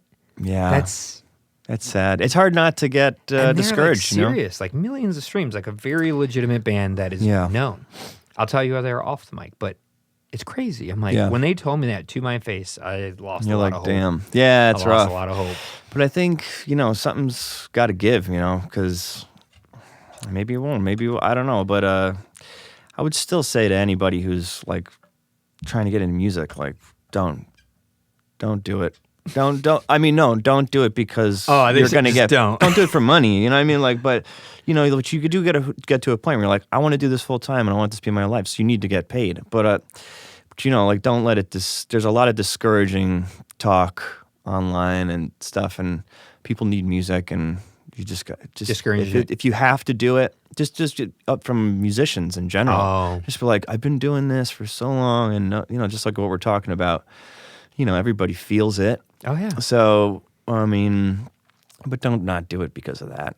You have to love it, and you have to do it. Mm-hmm. So whether that's you need to get a day job and do music on the side, like there's nothing wrong with that. That's like almost everybody I've ever met. Yeah, like everybody. You could teach lessons, you could play wedding gigs, you could try to do sync placements and get into that world, and but it's never, aside from those lessons and wedding gigs, it's not a guaranteed at the end of the gig check. Mm-hmm. So, and they're smaller checks. Depending, $100, $200. Yeah, those wedding gigs though. You can get like $500. Those sometimes. Wedding gigs can be nice. Yeah, everyone a lot gets of that. Money. and everybody New York, gets money doing there. A lot of that. That is the one place that every artist eventually has to or has worked in their field. If you're a photographer, you've done wedding photos. If you're a videographer, video editor, you've done a video at a wedding. If you're a musician, you've played a wedding. If you're a sound person, you've done sound for a wedding. If you're a lighting person, at one point, maybe early on, but at some point, everyone has had to work weddings because they're guaranteed and there's so much money in them. Yeah. They're guaranteed and there's so much money, and they're, the time, exactly what to expect. You're not going to get beat on by a crowd. Like, you just know everything. You don't have to sell anything. Right. You show up, plug and play, and get out. You're playing other people's music, so you didn't have to worry about your stuff. But it's all the opposite of what it is to make up your own music and play your own music in front of your own fans. It's like the opposite. You don't want to get stuck in doing that. No, you don't. You want to have some Saturday nights in your summer free eventually. Yeah, that's another thing. Yeah, it's all weekends, Oh, yeah. But, I lugged my drums on the train in the New York subway for all of my 20s. That's impressive. I had a very compact kit, very small, and then if the gig was good enough, I could take a taxi. Only then could you have said, I took my gear on a subway in New York and then a taxi. Yeah. It's not, I took my gear, it all got stolen and no police came. And taxis don't exist. And the Uber didn't come. And the Uber didn't come, and it was $75. I know. That's 2024 versus 2014. You know what I'm saying? Sad. New York got a little messed up, a lot of messed up after the pandemic. So yes, we went back there like 3 weeks ago or something. Oh, nice. And just hung out because me and my wife, and it's just so nice to be back there. But like hearing stories from people that we met up with, like getting mugged or whatever, I'm like, damn, like you can't even go on the subway, like it's the 80s or she's like, no, not even, it's like the 70s. I was like I don't know about that, but they were obviously older. But I was like, okay, damn. I've heard some bad stuff from other people I know there and on the news and all. I'm like. But I also know how it is because in Chicago, when people who live, like my family live outside of it, they're always like, it's so bad there. I'm like, I live in the thick of where I would see bad stuff. Mm-hmm. Like I live on the south side of Chicago. It's not as bad as you think because when you have 3 million people and the news reports on the one incident a day, you're going to have one incident a day. Yeah. You can't do anything about that. The only incident they're reporting on too, maybe, so I don't know. Right. Yeah. So it's it's relative to. It's a stat game. If you go to a small town with 10,000 people, they're also going to have something happen. It just might be once a week, maybe not every day or every hour. Yeah. You just have a lot of people. Yeah. A lot of people. Yeah. And New York has got triple, so they're even more likely to have problems. And it's a smaller space too. So it's crazy. New York's weird. It's so. It is a tiny space. And so many people. Yeah. Which is cool. I love the chaos and the culture and the smells and all the religions and cultures that come. I mean, Chicago has it too, but New York has it. That was a big so. difference. When I moved here, I was like, oh, it's like mostly white people. And there's black people, but it's like there's nothing else really. Well, it depends on where you live. It does, yeah. Well, there's Indian and, you mean in Chicago? In New York? Oh, I was in the West Loop. So it was that's why. Yeah. But I mean, anywhere, like going anywhere around the city, there's just in New York, there's just more of a mix. There's more of a mix. Yeah. Yeah. So I mean, you're also closer together, so maybe. Yeah, that could be it too. On top, you see more walking down the street. so on top of each other. When I've been around, I was mostly in East Williamsburg, but when there, I walked everywhere. I didn't have a car, and I like walking, so I would walk. I stayed in Greenpoint too, Greenpoint, Williamsburg, East Williamsburg, like all over the place. Bushwick, just walked everywhere, and saw it, and it's so dense. The amount of apartments and things on top of each other, no alleys, no stoop, just as much as you can fit between a sidewalk and like the next street behind it, because there's no alleys. Yeah. Bunch of psychos, no alleys. It's crazy.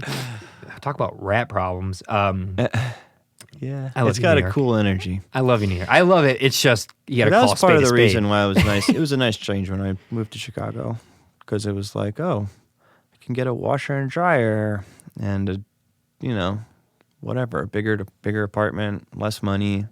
Yeah. So that was cool. Yeah, this nice apartment change. we're in now, it's kind of like a half a house type of situation, but it's like a third of the cost of something that's like half the size in Brooklyn. Of like friends I know that have. Yeah. It's like a third of the price, twice as big. What? That's insane. Like, how do you even live like that? And I don't know how musicians survive there. They probably have, a lot of them I know, but they have really nice day jobs to do it, solid stuff. Because it's hard. Yeah. Yep. It's expensive. Mm-hmm. It's expensive for sure. God darn apps and Instagram. And I'm still spiraling on that. It just drives me crazy. And knowing that, like, literally, if you talk about it, they'll flag this conversation. Isn't that hilarious? We can do a voiceover. Even if it doesn't match the lips. We'll do silence, we'll do subtitles and see if they pick up on that. You know? Yeah, I hope they don't, but hey, who knows? I don't know. The banning of TikTok, I mean, it's equally scary as it is equally hilarious to me. Because a part of me, and I don't mean this, I'm talking hypothetically. You want it to happen? Want it to happen because I just want to see everyone's brains blow up and faces melt. They'll just go on to something else, though. I know. YouTube Shorts, and that's the thing, too. They'll learn, Instagram. like, oh, we'll just go to Threads or YouTube or whatever. Yeah. But just seeing so many people who, how do I say this, haven't worked a day in their life. Haven't really done much. Thinking that, like, I could just make these videos forever because I'm young and beautiful. It's like, no. And now you're going to find out how much you, like, really didn't have of what you thought. Yeah. But, I mean, I don't know. It's a complicated one because you could say, like, maybe they're doing this because TikTok is out, to get all the other apps lunch. They're out to lunch with them because they have way more people going to them than the other apps, and it could be bad for their business. So maybe they're talking in Washington, at their country clubs. Good old Zuckerberg might be like, hey, maybe get rid of it. I mean, I don't know. You never know what's I'm just saying, going on 100%. But then you're like, oh, Universal Music took everything off. Like, you're kind of like, well, maybe that's for a good reason. I don't know. Mm-hmm. I don't know. I don't know what the I'm not a fly on the wall in the boardroom or whatever. So I can't. I'm not going to speak on it any more than that. But right. I just know we do need them because now that social media has made themselves a foundation of spreading your craft, your art, your music, to take it away, I mean, for everyone to have to more go back. touring. Right. Everyone would have to go back to like 1995. Like go back to like printing out some posters at the local library and putting them up all over the wall. Well, hey, I could sell a $20 CD out of the trunk of my car. I'd be making more money than I am right now. When CDs were like $20, $25 back then? It was crazy. More than that. Yeah, $20, $25. You'd be like, you'd get a really nice new one, brand new. It's like $29.99 for a CD. What a scam. And that was cost like cents to make. In the late 90s, early 2000s. It was that much. Mm-hmm. And now you can just get vinyl for that price, which is funny because it's so much more material. Yeah. And physical information. Yeah, the CD, that was such a scam. How much money they charge for CDs to mass produce those.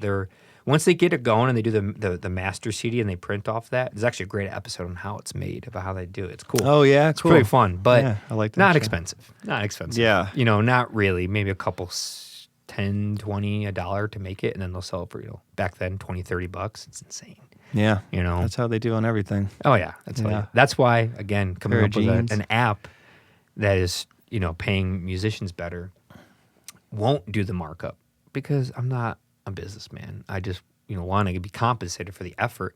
Yeah. And then actually give, because it'll do better in the long run. If more musicians and artists are getting paid, it'll make that culture and that world more obtainable, accessible, respectable, and have longevity. Kind of like STEMs. This concept, Americans and universities, politicians have put this already towards STEMs, putting it on such a pedestal, STEM, science, technology, engineering, mathematics, as far as the best paying jobs, the best college degrees to get to, the most respect in society.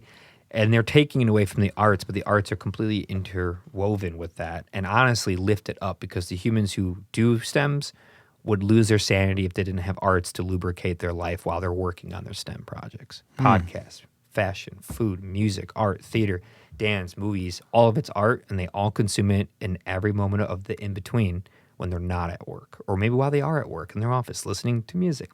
Yeah. So to take away the weight of art and to put so much more research and money into STEMs, you could just do both. Put money into both. You need art. Art is everything. It's all around us. It's what makes us humans and have civilizations and stand out amongst monsters and killers. It's art.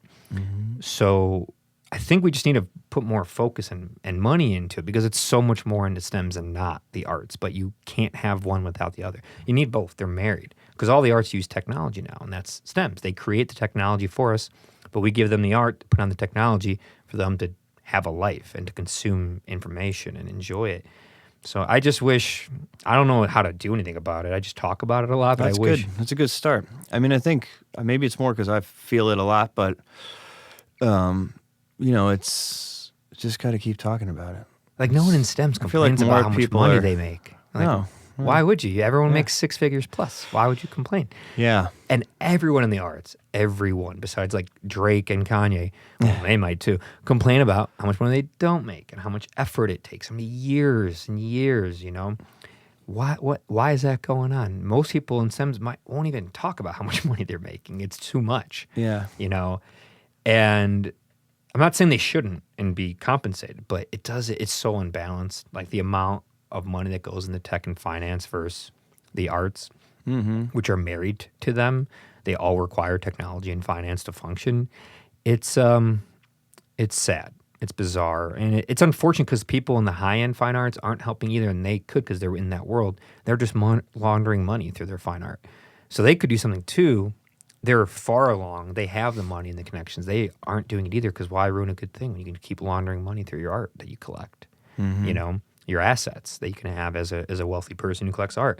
So there's a problem where you have people in the art world that aren't helping, and then you have people who are right next to it in STEM world that are definitely not helping, and the artists are just kind of left being screwed. And yeah, there'll always be the top dogs, a Taylor Swift, a Justin Bieber, but how many of the top dogs can we name? Maybe 100 that are like top in all of the industry, and everyone else is just like, who's that? I don't know that person. Who are these people? The you and me of the whole world, So there just needs to be a lot of reckoning and reallocating of energy and some finance and money, and it'll be fine. Just needs it. Not talking, socialism or anything. It just needs to be more invested into and looked into. Like without the arts, our society kind of falls apart. We don't even know who we are. We don't have an identity without art. It's how we express everything. Yeah, it's important. Just so keep the important. conversation going, and the people that have more clout should also be in the conversation. Yeah, absolutely. That's it. I mean, I lose a lot of respect for the big dogs of the music world when they don't bring any of this stuff up, and they complain about how they got, screwed at the Grammys and stuff. Did you watch the Grammys this year? Yeah, I think I watched a little bit of it. It was the first time I've watched it in a while. Watched it all the way through. It was awful, but. Most of the statements and the speeches that were given were pathetic, in my opinion. Jay-Z gave one that was, for a billionaire, it was sad and pathetic and childish, like calling out that him or Beyonce didn't get stuff. Like, oh my God, like you own like the industry, like you're a multi-billionaire from art. You own the industry. By the way, it used to be a felon. We don't talk about how that's not messed up on the streets, but if someone else is, it's bad. But as long as you're rich enough, it's okay that you were once bad and now you're good. He was a drug dealer. He probably killed people in the 90s. You're not a drug dealer in the projects in New York City in the 90s unless bad stuff's going down. But that's okay now. I don't know his life, so I don't know. I'm not gonna I know enough to know like that's what he was doing. And that's fine, but to focus on the awards and not what these people can do with their influence and their money, they can change the whole thing. Everyone keeps talking about these records that Taylor Swift's breaking. How about you break records of helping people instead of how many Dallas Cowboy Stadium tours you can do? Like, you are a billionaire. You don't need any more. How about you help out the art instead of exploiting it, in my opinion? I'm sure they do great by their teams and pay people and they have jobs, but that's just their team. What about the music industry that can benefit much more and all the artists that look up to them, that praise them, just being left behind? Yeah, it's sad. I don't know what to do about it. It's affecting all. It affects you. You know, there's a reason why you have your, you know, complaints and concerns, you know, because it's affecting everyone the way they do it. It's not right. I don't know who to blame. Just, I mean, yeah. I don't know. I don't fucking know. I don't know. I mean, I guess we could blame ourselves. We could talk in circles about it all day. Yes, you could. You could. Some of these subject matters, you could talk in circles about forever. Yeah. You know? I have a question for you. So, were you in any bands or anything before Channel? Did you do music before that? Yeah, I've been doing this since.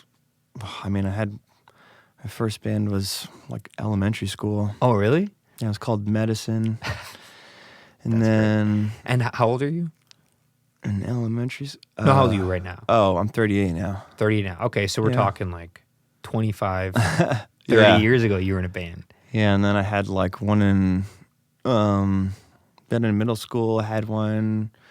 And yeah, just trying to do like Battle of the Bands, organized a bunch of those kind of things. And the guitar player was writing original music. I was playing drums. All the bands I was in before this, I was playing drums. Okay. Yeah, and then in high school, I had that band in high school. And when I went to college, I was like, that's when I got super into jazz. So I was all about jazz drumming. I found John Coltrane, Elvin Jones, and like Tony Williams. I just dug in super hard because I went to college with my CDs. And Buddy Rich? Nah, I didn't like Buddy that much. No? He's a little more like rudimentary and like, yeah, I liked the feel of Elvin Jones or Tony Williams more. More like Steve Gadd. You know Steve Gadd? Steve Gadd's, yeah, great session drummer. I saw he came and did a clinic at our school one time, which was pretty cool. That's cool. He's a great drummer. Yeah, he like broke down 50 Ways to Leave Your Lover, that beat. And I was watching Instagram last night, and I was on for some reason. My wife was like, "That's horrible. That sounds horrible." And I was like, "Oh, what's horrible about it?" And she's like, "Sounds like a marching band or something." I was like, "Kind of does sound like a march." And out of context of Paul Simon, it kind of does. He's got good feel, but it's kind of a march. Yeah. I mean, he's great. But yeah. And did you have like traditional drum lessons growing up and things like that? I basically met this guy, my friend in elementary school, who had a dad. I think he was in music, and his brother was a drummer. And I lied. He said, and Jamie was his name, my friend, and he played guitar, and he was like loved NoFX and the Descendants and punk music. He's like, do you play an instrument? I was like, yeah, I play piano. I didn't play piano at all. And he was like, oh yeah. And I was like, come over to my house. I like went over to his house, and he had like a garage full of instruments, and there was a keyboard, and I was like, oh shit. So he was like playing guitar and had some like original songs that he was writing and stuff, and it was pretty cool. And then I played piano. He's like, yeah, you don't play piano. You know, these are like two elementary school kids interacting, so keep that in mind. But then he was like, my brother, who's a drummer, he like has drum videos. Let's go watch a drum video. So he showed me like just a straight up boom, cut, boom, cut. No hi-hat or anything, just bass and snare.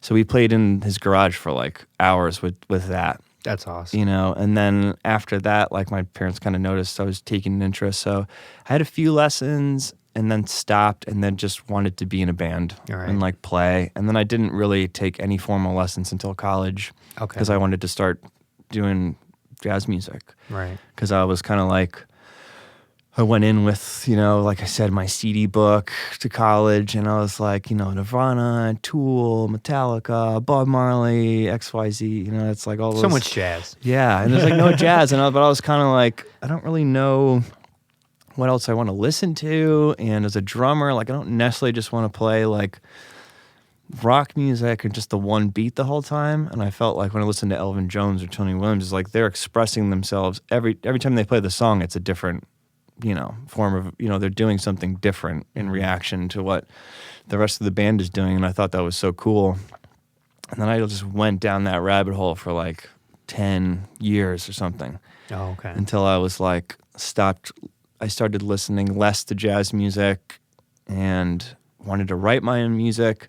I was like, I don't want it to be jazz, but I had been like learning piano for theory classes in school and stuff, and doing some like campfire guitar chords, and then I was just like, I'm switching gears. But I kept on with my, you know, gigs to pay the bills and stuff, like, you know, cocktail hours and wedding gigs and stuff, from teaching and all that. But then I was just like, then I haven't really looked back, and I've just been doing the thing. Not so much jazz with channel. No. I mean, I've learned, I'm not totally disregarding that, you know, learning that or anything, because it's like this really powerful tool in your tool basket, even if you're not playing jazz music. You use a tool basket. I usually use a tool kit. Yeah, I got a basket. Tool belt. Belt, yeah. Basket. Tool basket, yeah. Tool basket, toolbox. But yeah, so it was super helpful. Mm-hmm. What is it about jazz that attracts not so many people, but so many people? Obviously, not everyone does, but when it gets people, they lose their mind over it. What is it about jazz that is so attractive to like musician? It's like the musicians' style, music, and history. Like what about it? I can't say like anything for anybody else's experience, but I mean, I think for me, like I was saying, it's like it was just a different way to express myself on the drums that was super interactive with the rest of the band. Mm-hmm. And yeah, it can get into the realm, I think, of like technical ability and all those kinds of things, which are kind of appealing sometimes to people. Like, oh my God, it's more of like a workout, or like something like along those lines of being like very technically savvy. And I think the allure for jazz musicians in general was like, oh, that guy's like doing heroin and he's like totally tuned out, but he's like this fucking savant musician. Like, I thought that was pretty cool. I love jazz people, jazz heads, but man, just so unbelievably nerdy about the craft. You know, I love it. Yeah. I am nerdy about my craft too, and that's why I talk about it and ask the questions. But just obsessed, so obsessed. But especially if they studied it and did all that stuff. Just obsessed with everything. They know all the details. They like to drop names as if they think or expect that other people know the names. It's one of my favorite things musicians do about jazz. They just drop. You did it too. They drop names. It's like, oh yeah. I hope check you them realize. Out. Miles Davis, John Coltrane. You drop big names. I'm talking about like the more Pharoah Sanders. Behind. I don't know who that is. Right. So the more like not so big names, jazz heads love dropping them, and I'm like, no one knows who you're talking about. You got to be very specific and say check who they out. played with, what instrument, what album, and what year, and maybe someone might be like, okay, I could check that out. But they love just like throwing out the jazz world like in a broad way, and maybe completely oblivious that no one knows what they're talking about except for other people in their programs and in their bands and at those cocktail hours that also play with them, you know? Mm-hmm. It's a funny thing I've noticed. Just strictly with Jazz, and then right a close second, because they're married, is classical music. Those two people, classical musicians and jazz heads. And I know why. Because in order to be proficient and serious in those, you have to immerse yourself so much that it does become your bubble in your world. And you'll listen to other things, I'm sure, but it does become the main focus. And it becomes normalized to know all the stuff and the history and the this and who did what and how, you know, who was it? Miles Davis was playing saxophone and slowly walked up to the mic, or was it trumpet? Yeah, see, you should Louis look Armstrong. them up. Louis Armstrong and Miles Davis were switching off on their trumpet. I don't know. I mean, you're fun, putting though. context to it. It's like like you would say, I don't know, who XYZ, David Byrne. You know, you'd be like, David Byrne is contextualizing a certain type of whatever, indie music or whatever you would call it. Yeah, I don't know, but yeah. It's educate a funny yourself. Thing. It's a funny know what instrument Miles Davis plays. It's that's probably pretty important. It's trumpet. How did you not know? No. No, I always say saxophone, no matter what. Yeah. To upset the jazz players, because the saxophone's like the jazz. I'm not upset. The jazz instrument. So I'm always like, they play saxophone. They're like, actually, it wasn't a baritone. This and that. I'm like, okay. It might depend on the person. Maybe they like doing that. Maybe you've gotten older, so you've like aged out of that type of thing. You know? I never did it. I noticed with the younger ones. I only did it around people who like knew what I was talking about. Good. I wouldn't be like, That's Mom, good. you know, like Eric Harland or Bill Frisell or something. Come on, Mom. Yeah, let's educate yourself. I think it's because they just get out of college and that information is like really abundant. You know, Yeah. they want. I've They're saying who they like. Exactly. My students do the same thing when they learn like all this audio stuff, and then they'll want to like talk to me. Like Steve Albini did this, or just really technical stuff to be like, did you know that like your pinna, I'm like, just say earlobe. No one knows that it is called the pinna. This is not Latin anatomy class. You're not an audiologist. You know, that kind of stuff. I'm like, it's good to know, but never talk like that. People are gonna think you're pompous, arrogant, or stuck up. Or something like that. So like, you got to generalize the conversation more, maybe. Right, and then when you do want to talk that way, make sure you're in the right context. You are talking to an audiologist. You are talking to a specialist. You can say that, and they go, yeah. They might be like, oh, you know what that is? Cool. You know, but time and place for those conversations. Yeah. But yeah, jazz, it's got this addictive thing to it. People who get into it obsess, like more than any other genre by far. Obsess, because they don't just... People will like obsess about hip hop and rap, but they'll just like know the hip hop and rap. They won't know every technical way of how to even make it. Whereas when you're in jazz, you know how to play that stuff. You know the scales. You know how to do this. You nerd out about the theory, and then you get into the history and the styles. It's a different kind of beast because it always requires that some people are like playing the instrument. They know the theory, and that's why classical's right next to it. They do the same stuff. But once you get rid of music theory and you talk about punk rock and indie rock where it's just people playing music and no one studied it, it's a completely different beast. You know? I've been trying to like turn the switch, especially in the studio. It's like, because I have a theory, I can think about music theory and stuff like that, but you know, there's something to be said to like people tell you learn it and then forget it, but it's not really like forgetting it. It's just putting on a different hat to be more like natural, in the moment. Don't worry about like a flub that you might have made or what. Just worry about more like the sound, the message, and you know that others. And then maybe if you need a different direction for the song, put on your music theory hat and you can find a different avenue, which is super powerful. I mean, absolutely like, is. You know, you see like Prince and you see like Kurt Cobain. It's like Kurt Cobain came from a world and admired people who didn't, you know, punk rock. I bought a guitar 8 days ago. Let's go play a show. Yeah. You know, it's like, that's cool. Like there's something to that. There's also something to the other thing.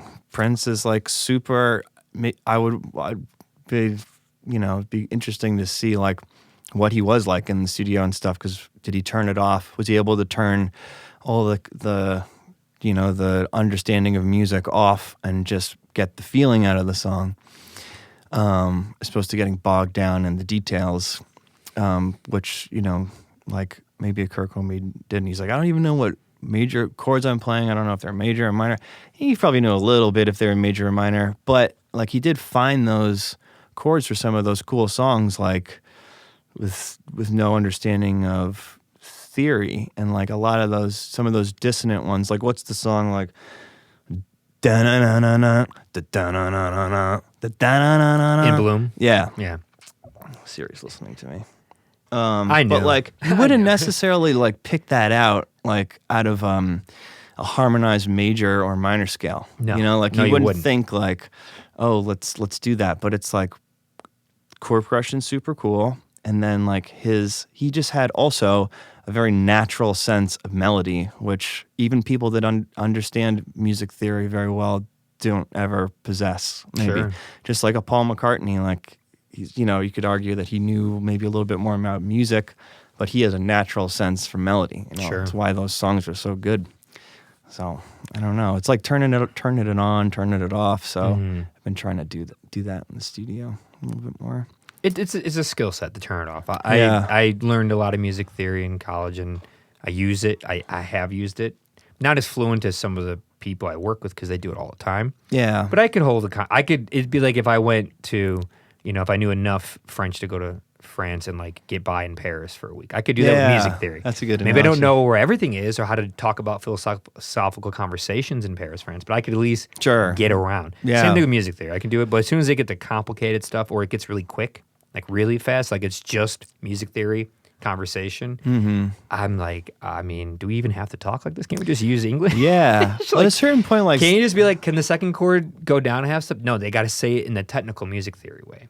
You know, it has to always be like that. Yeah. And that gets exhausting if it's not your world. You're like, okay, I got to turn this one off. I need to take a break from it. I think it's like when you go to the piano or something, if you've played a lot of piano, don't just drop your hands, you know, try not to think about where it's going or, you know, whatever. And I did that on Monday with guitar part. I was like, oh, this is cool. And I'm less versed on guitar than piano. Mm-hmm. So that's kind of helpful. Yeah. It's a little more mysterious than piano is. Mm-hmm. Also because piano's laid out in a different way where you can kind of see every note in a way, and it's not in fourths. It's like, it's there. It's all there. So that was cool. And I was like, oh, I'm really happy with the outcome. Like I didn't think about, let's take this and then borrow this from this scale and whatever else. Yeah. So that was a nice surprise. You know, trying to tune out a little bit more. Well, what are some of the future things you want to do with the band? Like, what's some upcoming stuff you can tell people about with the band? What you want to do? Any releases? Any promotional stuff? I'm just gonna be releasing music consistently every 6 to 8 weeks for maybe the next year and a half. Are they gonna say indefinitely, forever? Yeah. Well, as long as I got it, you know, as long as I got it. So I mean, I said I recorded a bunch of stuff, 13 songs in the last session. Nice. Where do you record? Like, where have you done the recording at? I did them at Electrical Audio. Oh, never heard of it. No, yeah, it's great. Yeah. It's a great studio. Great place. I've been there a few times, and it's been cool. And fortunately, got to have Steve Albini on this podcast there. Oh, cool. Which was sick. Nice. To go there with this gear and record him and talk to him about what we were just talking about, except he didn't say Kurt Cobain. He just says Kurt. Yeah. When you know someone on a first name basis. Yeah. Yeah, well, he said something I've never heard before, and to hear it to my face after growing up on Nirvana, like obsessively, blew my mind when he was just like, yeah, before Kurt came in, you know, he showed me these cassettes that he hasn't shown anyone with like demos of, you know, In Utero and some demos off Nevermind that no one knows. And we kind of sat there and listened to him and decided like what to work with and whatnot. I'm just like, what? Like, you know, when you hear that stuff, you're like, wait a minute. Like, I'm just finding out stuff that no one on this planet knows that you have anecdotally from the personal experience of one of the biggest rock stars in history that I grew up on and know every song. And then you're just telling me it. That's nice. It's pretty weird, you know? But it's cool. It's a successful interview then. Yeah. And you start to learn people are just people and they do a job and they move on. And he's kind of like a people's people. The fame. Oh, yeah, he's no frills, man. No, not about that at all. Did you work with him specifically, or did no? No, I had an engineer that I worked with on the test because we did all that stuff remotely. And then he mixed the album, and then I had lunch with him one day while he was in Chicago, and then found out that he has like a whole bunch of family here. Was spending more time here because I went out to California to record that album, The Test. And now it's like I need to be home, close to home a little bit more, because especially at the time, like my wife was pregnant, and but I wanted to get some stuff in, and found out that he'd be in Chicago. So I was like, fuck yeah, let's work in Chicago. So, yeah, he's been cool. That's cool. Yeah, it's a nice studio. Yeah. They have good mics, good rooms, cool stuff. Yeah, a lot of good great gear. people there. Yeah, it's a good vibe. It's definitely, I think, maybe one of the best recording studios in Chicago. Yeah, easily. Yeah, and for what it is and what you get with it, relatively affordable. Yes, which is what I respect about Steve Albini. Totally. To this day, that he for about 40 years has stuck to his own constitution of like doing right by the artist, the band.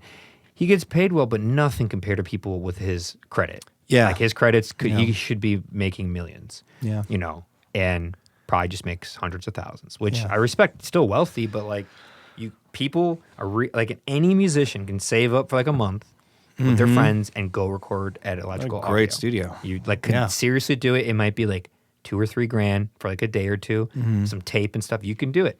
It sounds like a lot, but you can actually go record with a producer who worked with all your favorite. You could record. You could just record your drums to tape. That'd be pretty dope. Yeah, and then do the rest of the stuff in Pro Tools. Yeah.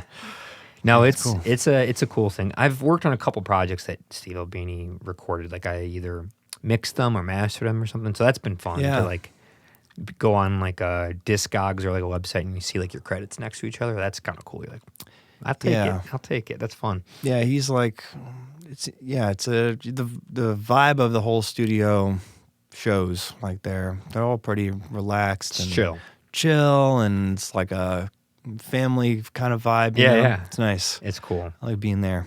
I hope to have a big compound someday or studio. That'd be sick. Yeah, it would. I have enough crap. It's money. It's just money. I have enough equipment and things to put in it. It's just money, That's expensive. To have a compound that big in like Avondale, Chicago. Yeah, it's cool. That's like one of those places too where you're like, I mean, like most recording studios are, but you're like, you could walk past it and you would never know. Like this house. It's there. That's what I love about it. Nobody knows this. My neighbors don't know. I have neighbors across the street. They just found out that I have a studio. Do you guys do you have buddies over here and play in the basement and stuff? I mean, I'm in a band, so we have band practice here. Nice. Usually on Wednesday nights. We might actually jam a little bit tonight. Yeah. So that's cool. What's the band called? Neighbors You Know. Okay. In a band, Neighbors You Know. I play guitar. I played bass in it, and I'm in another band, but we just make experimental records every couple of years called Afterglows. And I've been in tons of bands for years, but yeah, just like you, kind of just doing it my whole life, playing music, recording. I've been playing guitar for 20 years, and yeah, it's a slow process, and I don't know. I chose to do the live sessions, the fest, teaching, podcast more than the music. So I don't really feel bad that like my music's never taken off or anything. It's not my main thing. Yeah. Everything I do now started because I just wanted to play guitar and play music, Well, it's in a nice place to be creatively too, just free. If no one listens, it's fine. I'm still going to put out records forever. I'm going to give you a follow once my please do. Internet starts working. Oh yeah, the internet down here is non-existing. It's a bunker down here. I'm going to put it in my notes then, just so I remember. I'm going to give the follow. Yeah, just play music and the love for live shows, audio, production, all came from because I just played guitar and I wanted to learn everything from coming up with an idea and writing it and singing it all the way to coming out of the speakers across the world. Yeah, like it's a good how feeling. in the world do I know how to do every single step, control, manipulate, change every step from an idea to digesting it across the planet through all the process, like literally every process. I mean, there's 1,000 that it takes from each one, but how do you do all of it? And fortunately, I learned how to do all of them. Have you tried sometimes not doing one of those things? Because I was like the same way. Yes. A little bit less now, but I'm actually reverting in this next process, but yes and no. I know what you mean, because to have like a different eye on it, a different mind, a different ear. Yes and no, but remember how you were talking about the music theory thing, how you can like turn it off? Mm-hmm. It's a skill that you get better at it. Trying to get better with at it. effort, you get better. That same concept of switching like brain schemas of like what you're doing, I've taught myself with listening to music, playing music, even composing it versus someone else composing it, I just play what they told me, even that. Engineering it, like what mic do I choose? Where should we do it? Should we record here? Like that's all engineering. Mixing, mastering, producer, and marketing. Learning how to do every single one of those and then just take off the hat and go to the next one. So I've been in a band where I played bass and I was just going to track it, just engineer it, but I'm not mixing it, not mastering it. I'm like, okay, I'll do that. But when it's stuff that's like me, like it's my stuff, no, I want to do everything. And I learned how to like not let it get to me. Yeah. Like I can listen to my own music as soon as I'm mixing, and in my head I can get it to where I don't know who these people are. That's not me playing guitar. I've never even heard this riff in my life. You have to really go train yourself. And I've been doing it for 15 years, so you learn to do it. It was not easy at first. My early mixes on my own music were terrible because I couldn't detach from what I wanted to hear more of. It's a problem that everyone has. After every performance here, everyone complains about how they messed up, not how someone else did, but how they did. And you can't to override that selfishness, which is natural. It's very difficult. It takes a lot of practice. But I just did that, and I learned how to do it, and now I could do it with any hat. If someone just wants me to be a producer and not worry about engineering and the microphones that they use, then I won't. And I'll just give ideas. Like, that's a cool idea. Maybe drop the vocals there and double them here. I could do that. A lot of practice, a lot of time practice. So sometimes I want to have all the control when it's like my idea and my music. I want to do the whole thing. If I'm working with other people, I'm okay with totally like, if they go, hey, we're gonna have someone else mix it, I go, okay, that's fine. Yeah, like I get it, not a problem at all. But we want you to master it. Okay, like it doesn't really matter. I'll hop around. It doesn't really matter to me. Yeah, and that's how I learned how to like have you come in, engineer, film, lights, photography, then do the mixing, then do the mastering, and the production. Do every single thing myself, just out of necessity. Just didn't have money. So, and then now it's like, I can just do all this alone. I don't need to hire anybody. I can just do it alone. Right. And then charge a more affordable rate because I don't have to pay other people. So instead of being $600, $700, $800, I could be like $200, $300, and not have to, whatever. It varies from every project. But you know what I mean? Like you can, you don't have to worry about anyone else and anyone's time. I can just do this on a Wednesday at 11. Everyone else is at work. I could just do this. I don't have to wait for someone to come here. I could just do it on my own. So I like having that ability to manipulate and control the whole environment. The last, I did like all the music, all the instruments on a lot of stuff before that last album test, and then I was like, I want to like just relinquish control as a drummer, especially, and then like all I'm going to do is like guitar and piano and vocals. And then I did some like synth parts, and I did do like one drum part because I just had it already, like I wrote the song off of it. But aside from that, I just let everybody else do their own thing. And also because it was remote, I wasn't in the studio with them like, oh, maybe, try this or try that. It wasn't like over their shoulder. Yeah.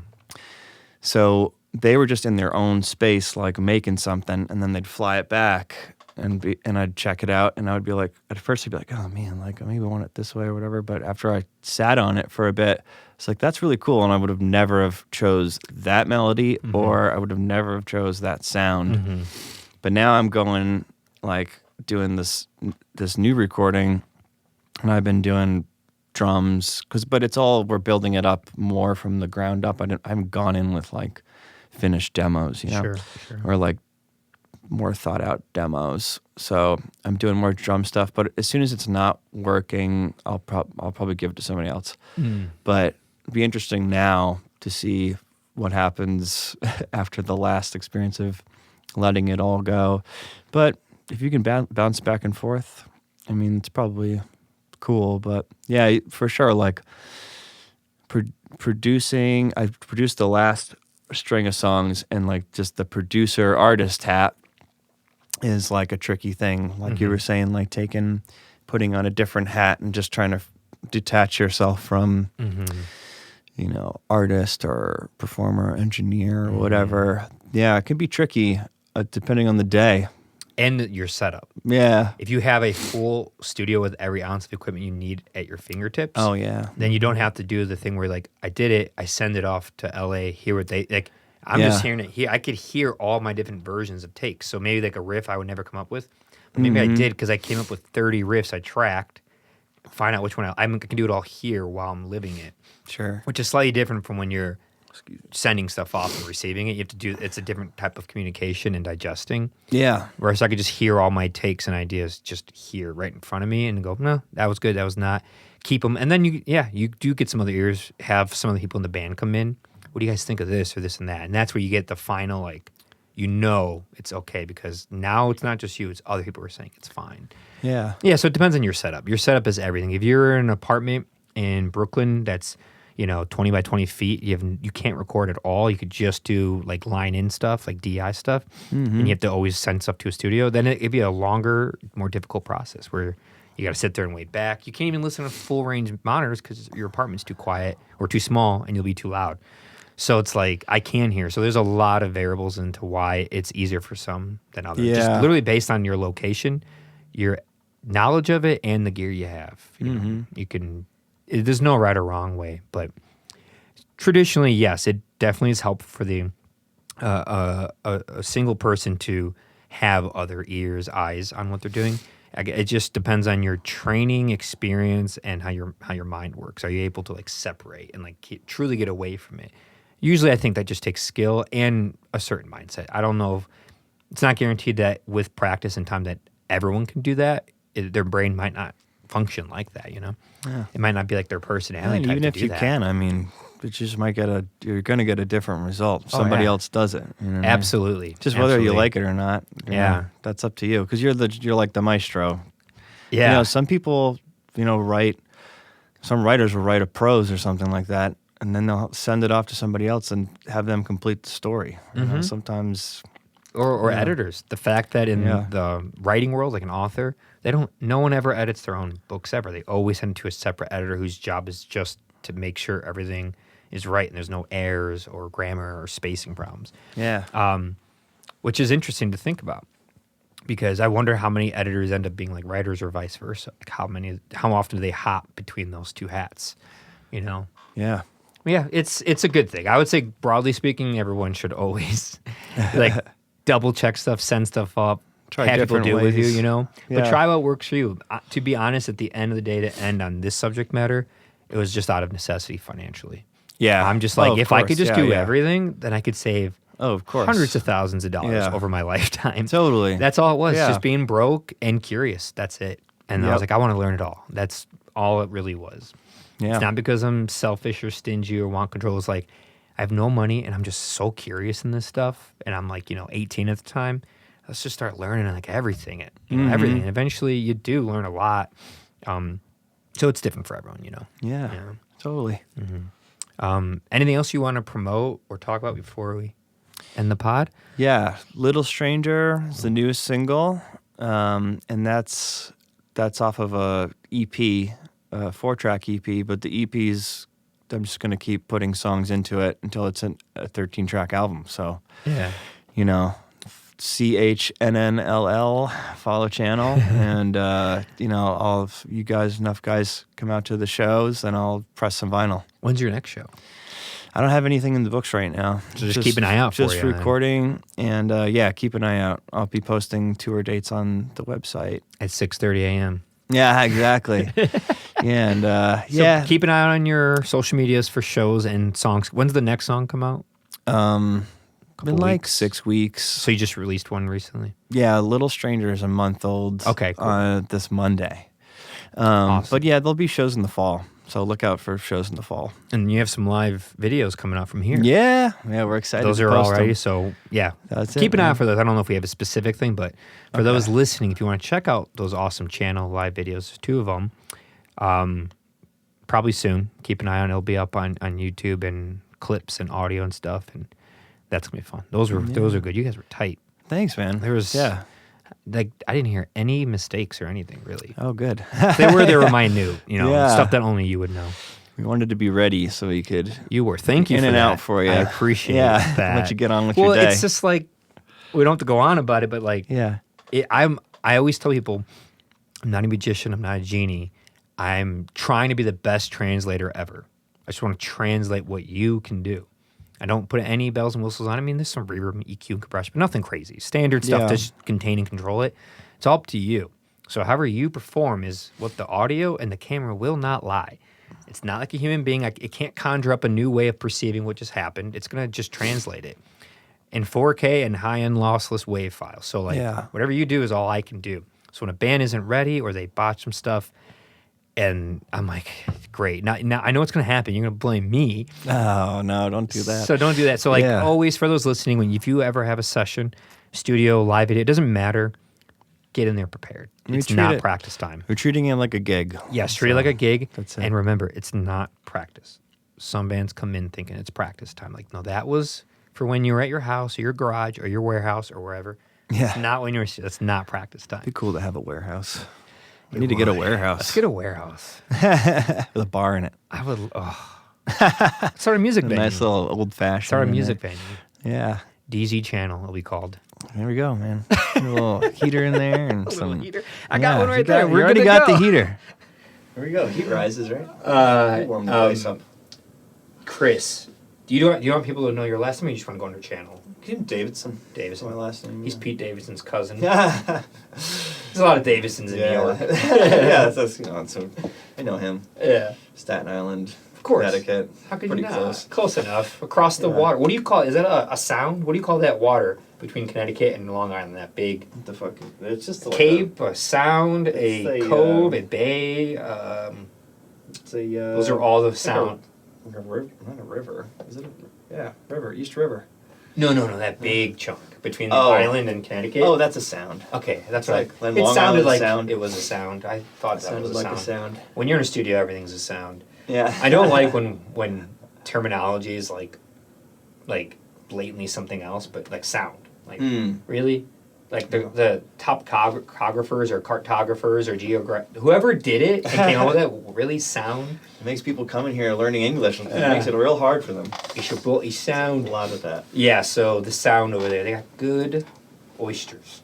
Oh yeah. Y'all got good oysters. I had oysters Motor Chuck at DZ Fest 2 years ago, and the oysters were awesome. From Connecticut, from Old Lyme, Connecticut. You know, Lyme, Connecticut, where Lyme disease came from? No. You never heard of it? It's more east towards Rhode Island. It was more on the border of New York, but Connecticut is like, goes far. I didn't so know. Big. I need like Hartford. And that state is just so big. It goes so far. It's like you can walk across it. This gets into the sticks. I love when people talk about those states. Like, there are towns. They're so small. Those states are like a joke. You know? Like Connecticut could fit in Cook County. No, maybe Rhode Island could. Yeah. But, also good oysters. Good oysters, yeah. But yeah, Lyme, Connecticut. East Coast. Old Lyme, Connecticut, where Lyme disease came from. That's not where I'm from. Not where it is, no. The ticks, man. The ticks are real. They ticked me off. Chris, you just did it. I just did it. Chris, thank you so much for being here. Buddy. And dealing with my nonsense and my rants about the system and how messed up it is. Hey, man. Well, you just got to keep talking about it, you know. I'm going to get flagged and kicked off. Don't worry about that. Instagram, let me back on. Put it on, broadcast it somewhere else, you know. We'll find a spot for it. Thank you so much for coming in. Man, thank you. And yeah, your session was great a couple weeks back. I think it was 2 weeks ago. Yeah, thank you for everything and sharing. And again, everyone, check out channel CHNNLL. Yeah. Check out upcoming shows, live video sessions, EPs, albums, singles, indefinite singles. Yes, sir. And keep an eye out for them. Thank you all for listening, and we'll talk to you soon. Ciao. Thank you.